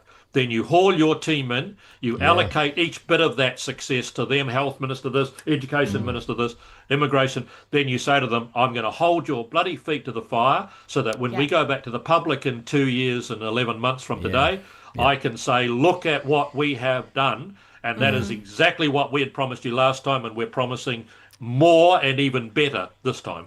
You know, I've never seen a political party get rewarded for dissent, for this sort of behaviour. I mean, in fact, if anything, the public is such a turn-off and they get punished. But I think I said earlier on, be careful of the juxtaposition. Yeah. Quite often the bad behaviour has occurred because of poor performing. Yep. The party is failing, flailing, miserable, so now you have bad behaviour. Your party's doing really well and delivering. Everybody stays in line. Yep. So we're still waiting. The room is full of journalists, and we've got the cameras pointed, and they're waiting for. I'm looking at that lectern though. That is it's just a very plain old thing. Where's the flags? Luxon usually has 24 flags next to him. What's that about, you reckon? I'm patriotic Kiwi. Yeah, it's presidential. Yep. So at the moment, what we see, I mean, they might. It's literally a lectern on a wall. It's not even facing out on Wellington, which is what usually they would do. So they're trying to do it understated, which could be deliberate. But I don't know. I just don't see how they continue with Luxon after this, and so damaging. You're the Prime Minister. You meant to have mana. You have credibility. You have an aura. You're in office. You stand above all of this. You haven't got time for this. And I think as well, like, we're talking about this stuff because it's just happening. I put out a piece this week. I'd spent a few weeks looking through the entire Greens policy platform. God, you need some help. And help! And I've tried to cost as much of it as possible, and I've tried to like kind of show what it is they stand for. And look, what I discovered was that probably of all the parties, they have put up the most ideologically coherent platform in that I saw you right there. Yeah. In that it reflects their ideology. They are doing what they say they want to do. But it's so extreme. It is so extreme. The $2.4 billion for Marae so they have $2.4 billion, Maurice, to Marae around the country to react to emergencies and civil defence things. But it's tricky because it's actually only $400 million. It's the 0.4 goes straight to the Marae, but the $2 billion goes into an investment fund. They then take the government, the Crown can have no control over it. Yep, that's right. Oh, okay. So we're just giving you $2 billion. But what for? And who's accountable? Who makes decisions? I mean, it is Willie. It is Willie. It is madness. I mean, it is. Who's controlling this money? Mm-hmm. It's absolutely diabolical. And I would much rather be having these conversations of what each party stands for, what their policies are, what kind of absolutely batshit things they've come up with. Instead, we're having these kind of like crisis moments like every few months. I just think the fact that we even have, as Maurice said, we have the left even as a viable option here. Well, I'm not sure Maurice is a viable option right now at all, because look, I mean, I think Maurice is... Is he frozen or has he gone to sleep? Maurice is having a chin wag at the moment. And are you still with us, Maurice? No, I think he's frozen. No, I think he's... Maybe he's still gone. Alive. Don't. Yeah. Oh, my God. Oh, I do. Oh, Lord. No. Yeah, we'll get him back on. But folks, we have now been 3 hours since the crucial... leadership meeting, the leadership showdown, I think you probably call it, called by Prime Minister Christopher Luxon this morning over concerns about his leadership and a potential challenge to his leadership from either or both, Chris Bishop and Erica Stanford. We believe there's been a vote in the caucus, and they are now preparing to announce the result of that, and we stand by. The media standing by. The party president, of course, is with Christopher Luxon. We still don't know. I mean, we've been speculating that Luxon's won it. We don't know. Yeah, we don't. We don't know. We don't know. The country doesn't know. Only those who have been in the room know. The Prime Minister is due to speak at 12:35, so 5 minutes time. So he comes out and he says, well, he has to either concede or do a very, very pathetic... There are two... Okay, so what I've seen now, there are two spots, right? So there is... On the screen right now, you'll see an image of the Yeah, that's what I'm seeing. Okay, yeah. so that's actually the foyer of Parliament. Okay, that's the foyer area. That's not banquet hall. That's foyer. So that's the foyer, and that's a rushed spot. The other spot is on the black and white tiles, which is also just a thoroughfare. So there's basically two thoroughfares that have been set up for both camps. Both camps are going to have a say. So black and whites. What they like to do is set themselves up for a different look. They don't want to look the same as the guy before. So it could be that's where they've chosen. Well, there's two spots. Yeah. So both camps are going to have a say here. So there's going to be a winner and a loser. One's a winning press conference and one's a losing press conference, isn't it? Yeah. But there are two press conferences, not one. So in the world where... Does Luxon go in there and say, I've enjoyed being Prime Minister, I'm sorry it's all over, and the other guys are announcing their... Well, could be both. I mean, Luxon could have said to them the fact that, okay, now I've won the vote again. You lot who have... Why would they front? Well, why would those who have... Luxon has to front, either way. If I was him, I'd be sacking them. So he either sacks them or perhaps Bishop resigns and says, well, I'm not going to win Hutt South and I'm screwed now because I'm going to get dropped down the list. Yeah, this is fascinating stuff. Yeah. And we will continue. We've got to stay here now. We continue to be here now. Well, they'll be speaking in 5 minutes. Who are you talking to, Duncan? She's good. This is Annie O'Brien, political commentator and smart. Well, probably New Zealand's smartest. Bless you. Political commentator. I rate you. I think you're brilliant. That's why you're here on the best podcast. Yeah. So he's gone, eh, Duncan? Will they announce the PM before or after the club sandwiches? Someone who's catered. I do think pink is toast, they say on this. I mean, this is people just. I mean, commenting. If the PM is talking at 12:35, he's going first. So is he conceding for the next person to the winners coming after? My God, we're trying to do some legal. I know here. we're trying to figure it out, blind, guys. We've got the blindfold on. This has been such poor management from National. Oh, I think back across the last few years, and we can go back to when they rolled Simon Bridges, right? Yeah. If they hadn't, would he be now going into his third election? I don't know. It's hard to tell, but there have been patches of discipline, markedly at the start of Luxon's phase, but really for the last... since 2018, 19, maybe 2020, there has just been leaking, ill discipline. It has been. It's just been. And so to me... all about his leadership. Yeah. But also it was happening before because even we had Simon Bridges got rolled, Todd Muller then had his absolute crisis and he was only there for a very short time.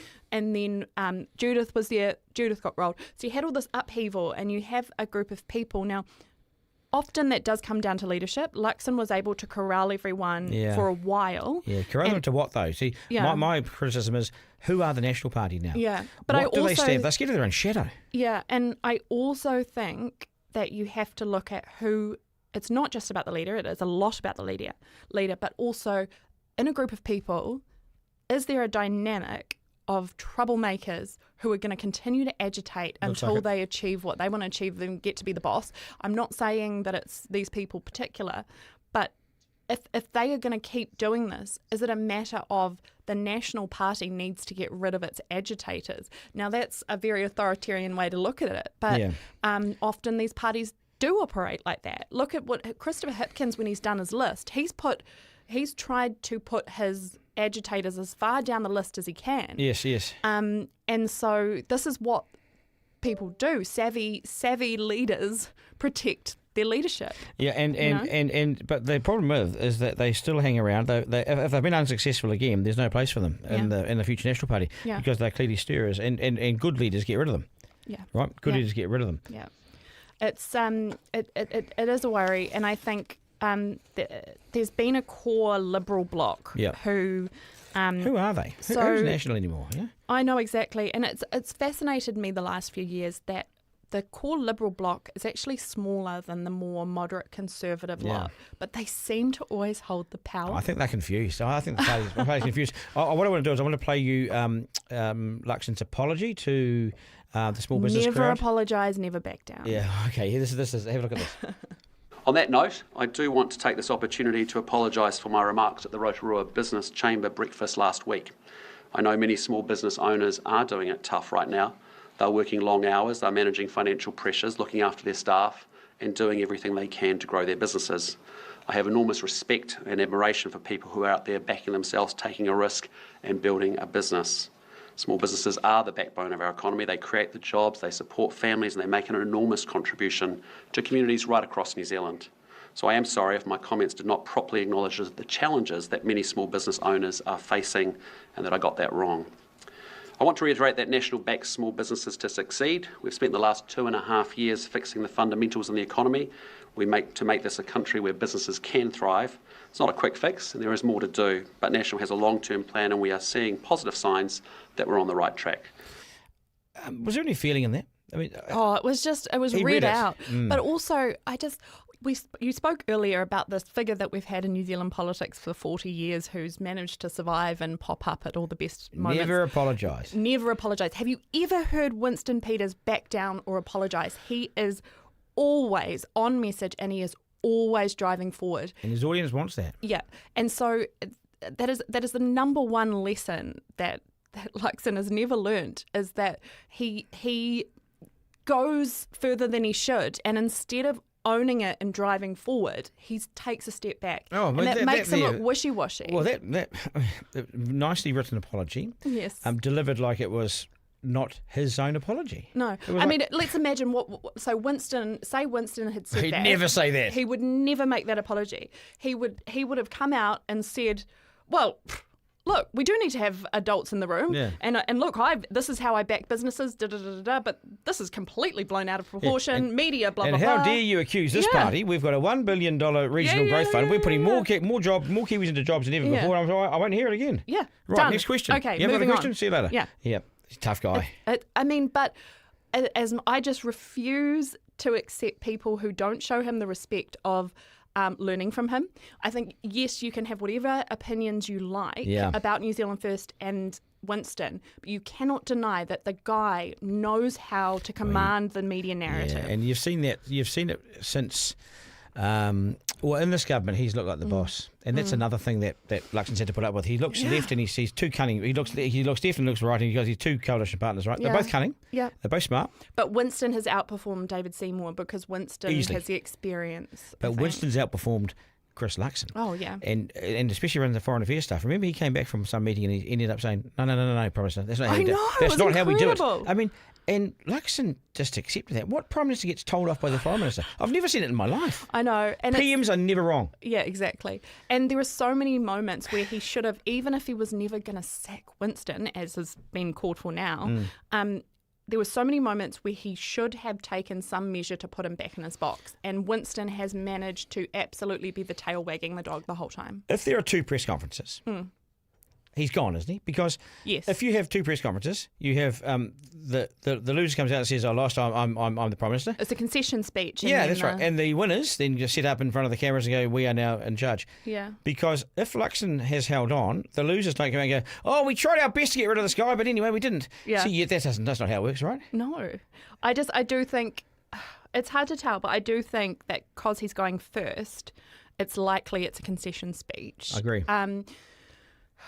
I don't know if that's wishful thinking, and it's not that I think this coup should have happened. It's that now that it has, it has to happen. It has to happen, yeah. and one of the first things Maurice, and I think we got Maurice back. I think Maurice might have popped up for some lunch. Luxon got an order out to have my internet cut off because my internet died.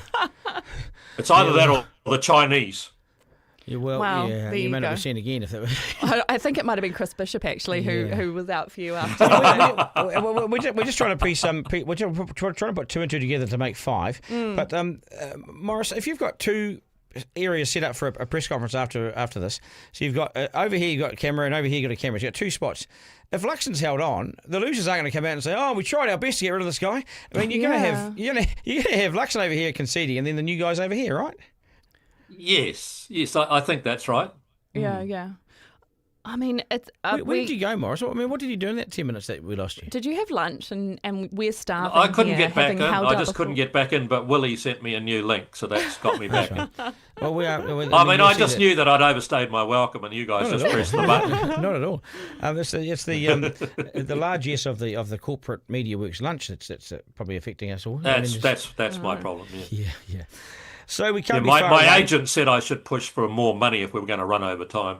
Well, I mean, I'm happy to double the fee today, Maurice. Okay, all right, double it, and you've got a deal, doubled. Okay, I'll double it. Are you being paid? It's like that meme. You're being paid. No, you're not being paid. When MediaWorks promises to double your fee, you know, I see they've been sold. Starts at zero. You see the headline? They've been sold to SEG or something. Yeah. I think that I think we're close. So both. When I say close, I mean close to the mic. Okay. So we're waiting on the press conferences. There'll be 2 press conferences. There's more than one, so there's 2. So you've got 2 camps going out there. You can't have 2 camps if you're suddenly united behind Luxon again, right? You just can't have 2 camps. No. I mean, the mere fact that you've got 2 press conferences about to occur, how's the state of the government looking, you know?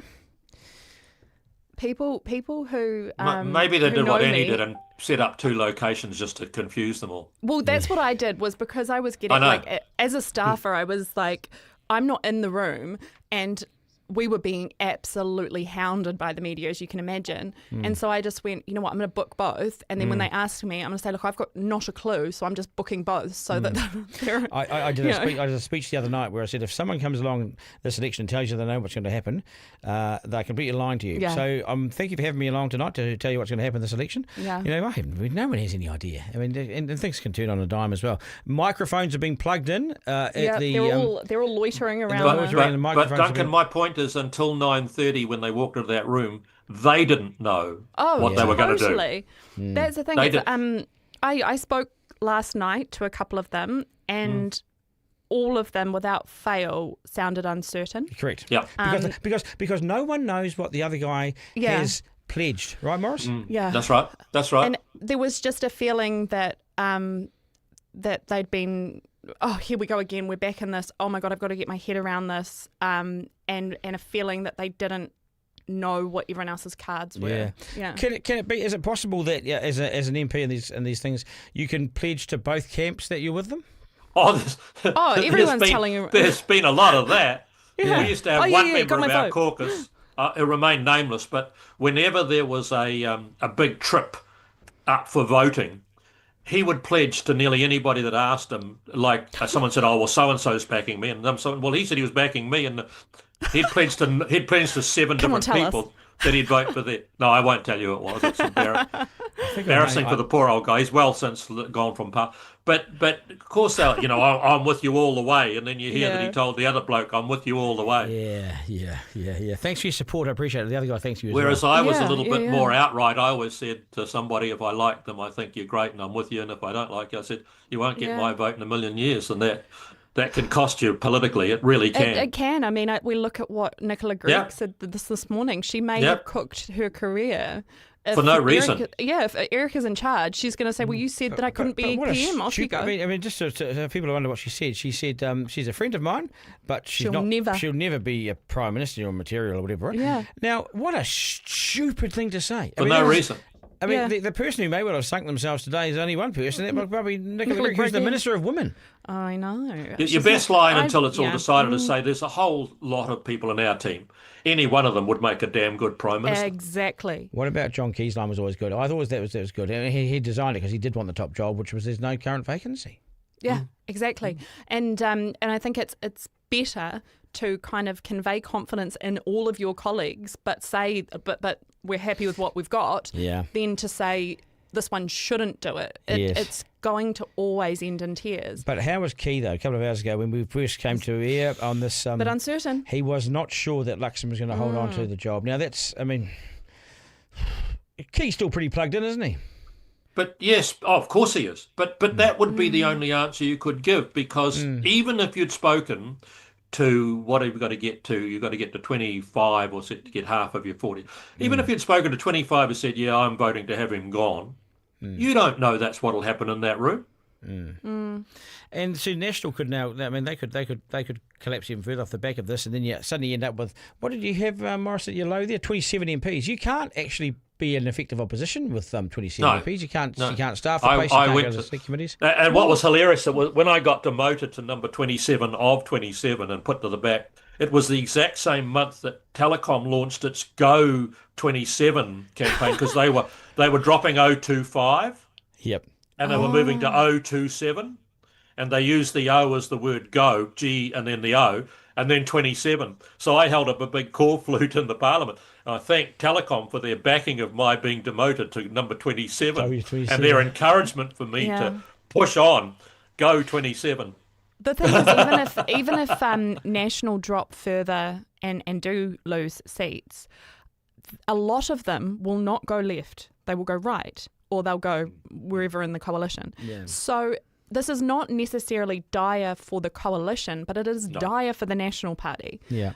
So yeah, I would say that a majority of the support they would lose would be to act in New Zealand first. And here's the thing for me. I agree with that. This coalition, in my view, has been it's done some heavy lifting around structural stuff and infrastructure and things. But on some of on the cost of living and on some of these things, it has been utterly ineffective. Everything's been pushed back to 2030 or 2031. So no one even knows. If Luxon's gone today, all his pledges around KiwiSaver, around the rates cap, all those things that are pushed to another day, the surplus.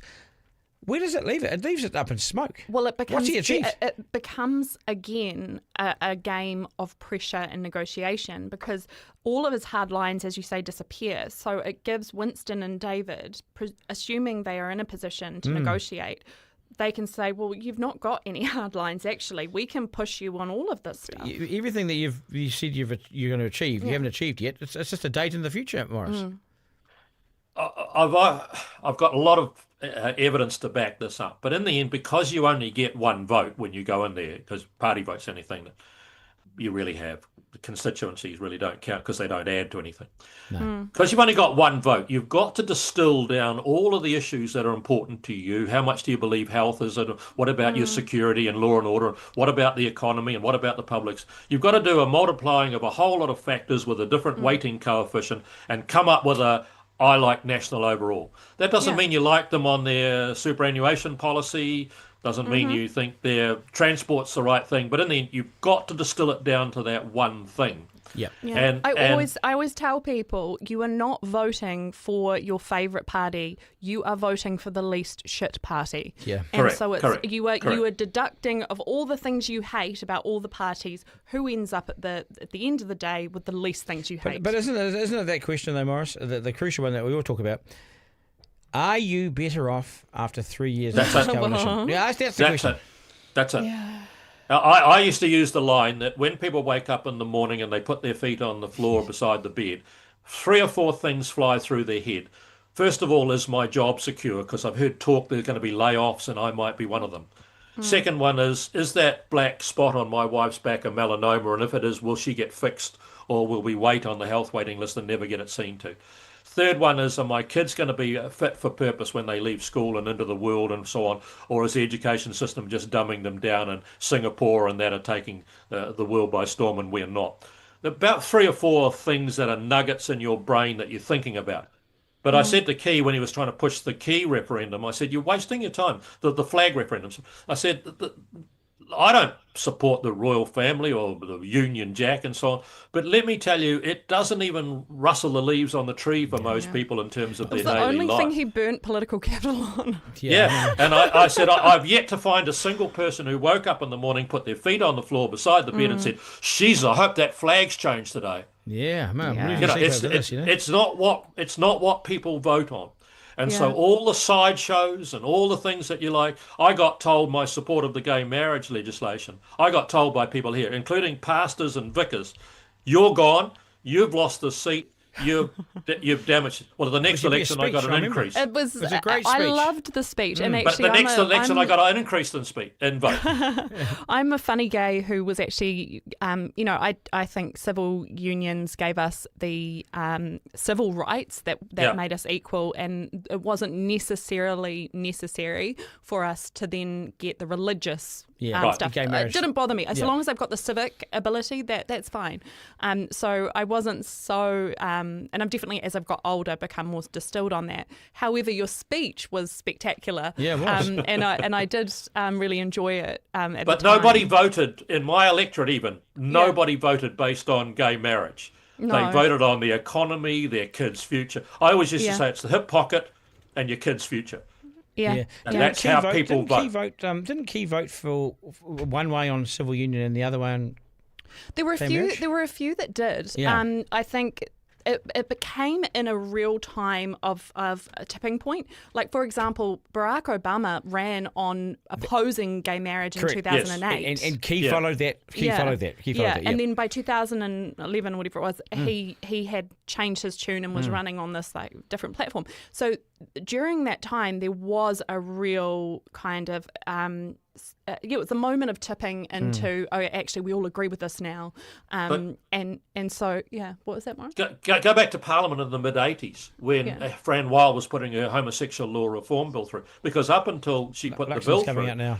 Oh, Luxon's here we go. emerging in the room. Here we go. What are we? So they've had a lot of time in that. Are we gonna? We're gonna. I will hear this and relay it.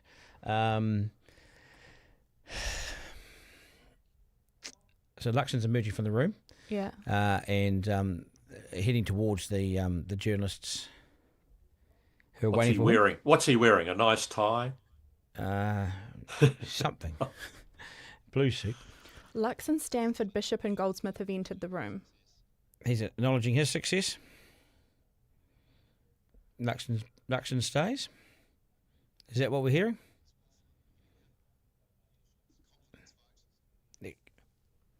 Play that for me, will you? Luxon's won. Luxon's won. Holy shit. Luxon has won. Much ado about nothing. And that's the most damaging bit. He's seen them off. What an See you for another fight in 30 days' time. What a shambles. What an absolute waste of space, time and shambles. It leaves them in a worse position. And they've got Erica standing right behind him. Couldn't have taken a sledgehammer out and bashed the car up more. I know. Everyone's behind him now. Oh, well. They're all standing behind him, like they did with Judith. Remember that when she got the leadership? What a complete debacle. Oh, they have gone all the... I'm just angry they put us through it, to be honest. They have spent the better part of this week organising this. Oh, it's just to turn up to Wellington for a complete waste of time, space, and the shenanigans and antics that went on behind it. Luxon has steered them down and rolled them. They're a waste of space. I hope the public are happy with 48 airfares and other costs that have been taxis and cars. That's true. What's the price? If money is so, and I know it's a price of democracy, but there will be tens of thousands of dollars spent on this exercise. Oh, easily. And what for? Easily. Hundreds of thousands. So whose head's on a spike? Because they're all standing behind him, smiling. No one. Oh, well, they now wish to remain cabinet ministers. Exactly, but he cannot. He cannot walk away and say business as usual. Well, I bet you he does. I bet you he walks away as business as usual. He has to do something. He has to say, I do not accept this continual destabilising. He said that last time. He said there was the line in the sand. It was not going to happen again. Oh, goodness. It is just outrageous that they have put us through this and they have not had the bottle or they've not had the capability to see it through. Do not stage a coup that you can't win. No, I know. 3 times. Do not go into a fight with the guy who's about to beat you up. Yeah. You know? I like my one. Do not charge a machine gun post. Yeah. But the guy that they've picked a fight with has got one leg and half an arm and they still can't beat him. With the election in 87 days, the Labor Party will be licking their lips and saying, this is hilarious. Yes. Because these guys, they desperately how want... can they run the country if they can't run their own affairs? I can just hear I can hear it next week. I can hear it. Our caucus is united. Well, clearly not. Wow. We are going to go back to work. Oh. We're going to go back to work. Morris, as a former National MP? It's just accumulate. Damage, more beat. The cars now are lying on the side of the motorway, a broken wreck on fire. And then you say, well, we're going to try and get it, bloody put the fire out and get the car working again. You say, but it's got no wheels. wheels. To pick it up and take it back to the garage, see what we can do with it. We'll be fine. Yeah, don't worry, kids. We're still off on our holiday. The car up. Yeah. I mean, you just can't do this. You do it the once, and it is either live or you die. You do it a second time, it's a disaster. And of course, now the question is, what do national MPs do with their diaries? Because they've got to keep some slots open for when it will next happen to know what date they go back to Wellington for. Well, what are we going to do this 30 days out? Or Yeah. Well, a slot. is Luxon going to be mistake-free between now and November the 7th? No. The answer is no. You cannot bring leadership up again. The media can't. The National Party can't. He's their man.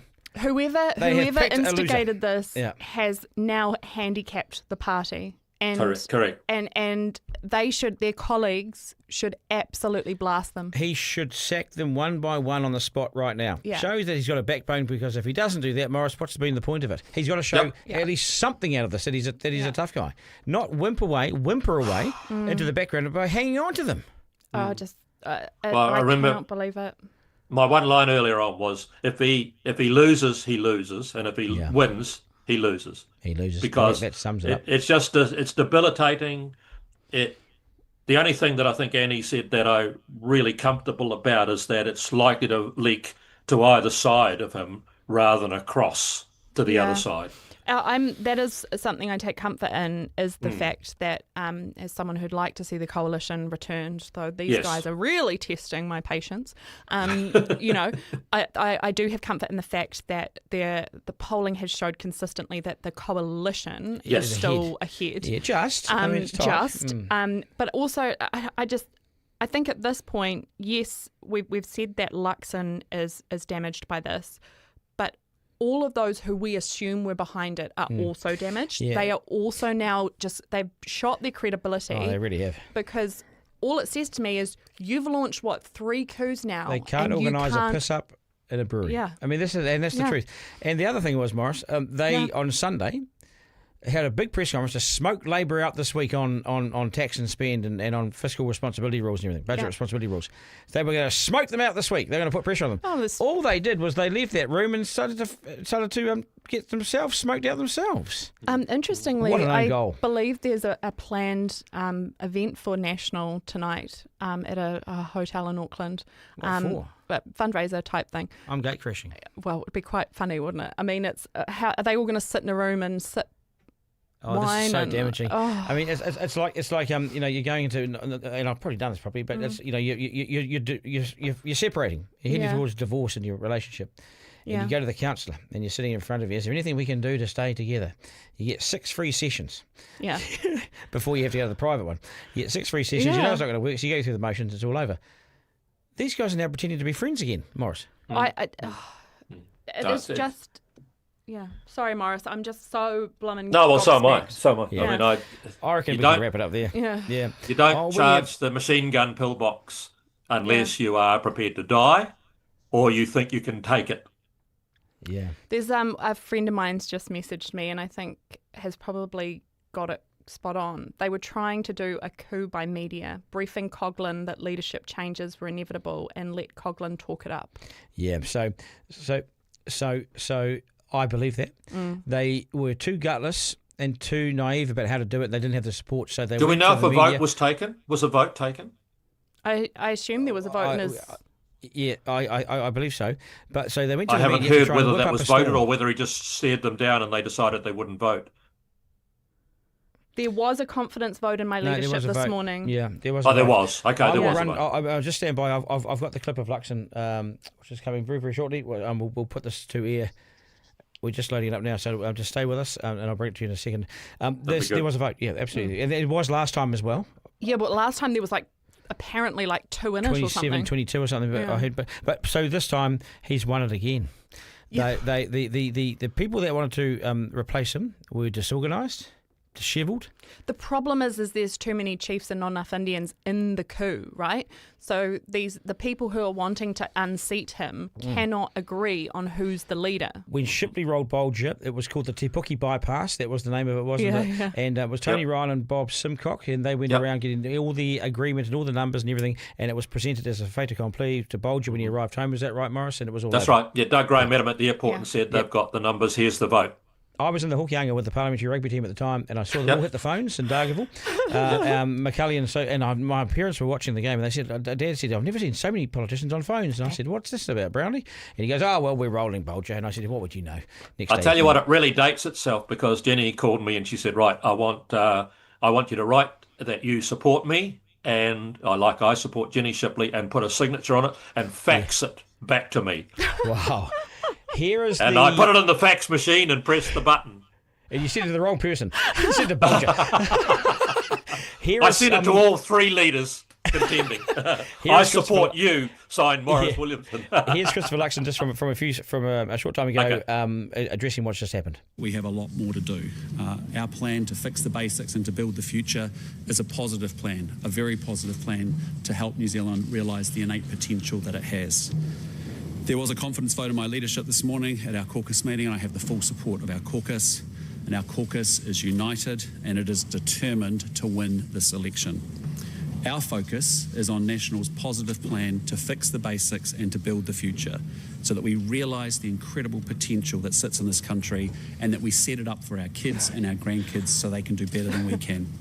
It's also an opportunity to frame the choice for voters, which is crystal clear on November the 7th. An opposition that wants to take New Zealand backwards, or a national government that wants to fix the basics and build the future, and with a plan that takes New Zealand forward. With that, I want to say thanks, everyone. We're going back to work and we're moving on. Thank you very much. This is did you see their faces? No questions. No questions. They all take off. The only one who was nodding along was Simeon. Yeah, and that's because I'm trying to get rid of the flu pill. He's got Sudafed on board, and he's like, oh. He was only doing that because he was on shaky ground. Maurice, I've never. I've covered this stuff for 30 years. You've been in a long time. I've never seen such there's no shame in Luxon. I mean, he's faced a second leadership vote, which he's got through. How shameful! He should be saying these pricks behind me have caused a massive fuss. They haven't had the numbers. They're gone. They're out of my cabinet. I don't want them. He doesn't even have that power. Did he actually have the gall to say, "And we're united"? Yes. Because he said that. He did. So everybody voted for Luxon. Is that right? Wow, that's what he's suggesting. Was it a unanimous outcome? Because that's the only way you can say you're united. And these will be the questions that are put to him by the media and by opposition. But you can't. John Key always said this to me. I may walk away or may be able to avoid you on one particular afternoon. You're at the wrong door, or I go down another door. But I damn well know that you'll be there tomorrow morning and the next afternoon, and you'll find me. They've walked away from that press conference today. This is the worst situation National can find themselves in. I'm really serious about this. Yeah. They have walked away, leaving 1,000 questions. Mm-hmm. Yep. A team that's clearly not united, and they're lying to the New Zealand public. They looked absolutely miserable. Stanford looks like someone has taken their legs out. Mark Mitchell and Chris Bishop look like they're sucking lemons. I'm sorry, but that is the worst result and the worst scenario they can find themselves in. It is just dire. And they're at their own funeral. Yeah, well, as I say, the only one who looked remotely happy about it was Simeon, and you could see Bish looks exhausted and dead on his feet. Erica Luxon's a joke. He said, "Back to work we go." I know. Back to work. Isn't this what I said to you like half an hour ago? They cannot say business as usual. Let's move on. They have to. There has to be utu. There has to be. This is about. I don't know about politics overseas, but in New Zealand we have utu, and you have to enact it when you are wronged. You go and deal to them now. But no, it's business as usual. I'm gobsmacked. I have nothing more to say. I think I've been really clear. Maurice, you would like a final say? I'm shattered because you don't do these things unless you've prepared to die or prepared don't do it 3 times. But it's just. I mean, in the end, they deserve everything they get for being such bloody wimpy narcissists who want to have something but haven't got the courage to stand or die on it. And if anyone says, "Oh, it's easy for you to say," well, I actually did. I got bloody expelled from a caucus and had the party take me to court to try and have me expelled from the party. And I stared them down and I won it. And all I was doing was talking about performance and doing well and getting back to government. I wasn't getting into nasties of any sort. Yeah. So what's happened today is you have really damaged the car, and they want to drive on Yep. Go down the highway with the car in really They bad shape, can't. it's going to fall apart. That is the worst result. Someone needs to fall on their sword on it, but I They actually don't want to. Well, they don't want No, to, no. and I think that actually, more important, if someone falls on their sword, it looks bad for Luxon because he should have knifed them. Yeah. Correct. That's The leader's Maurice- got to take control Yeah. and deal to it, rather than someone says, "Oh, well, I'm quitting now because it was me that was wrong." Yeah. Yeah, I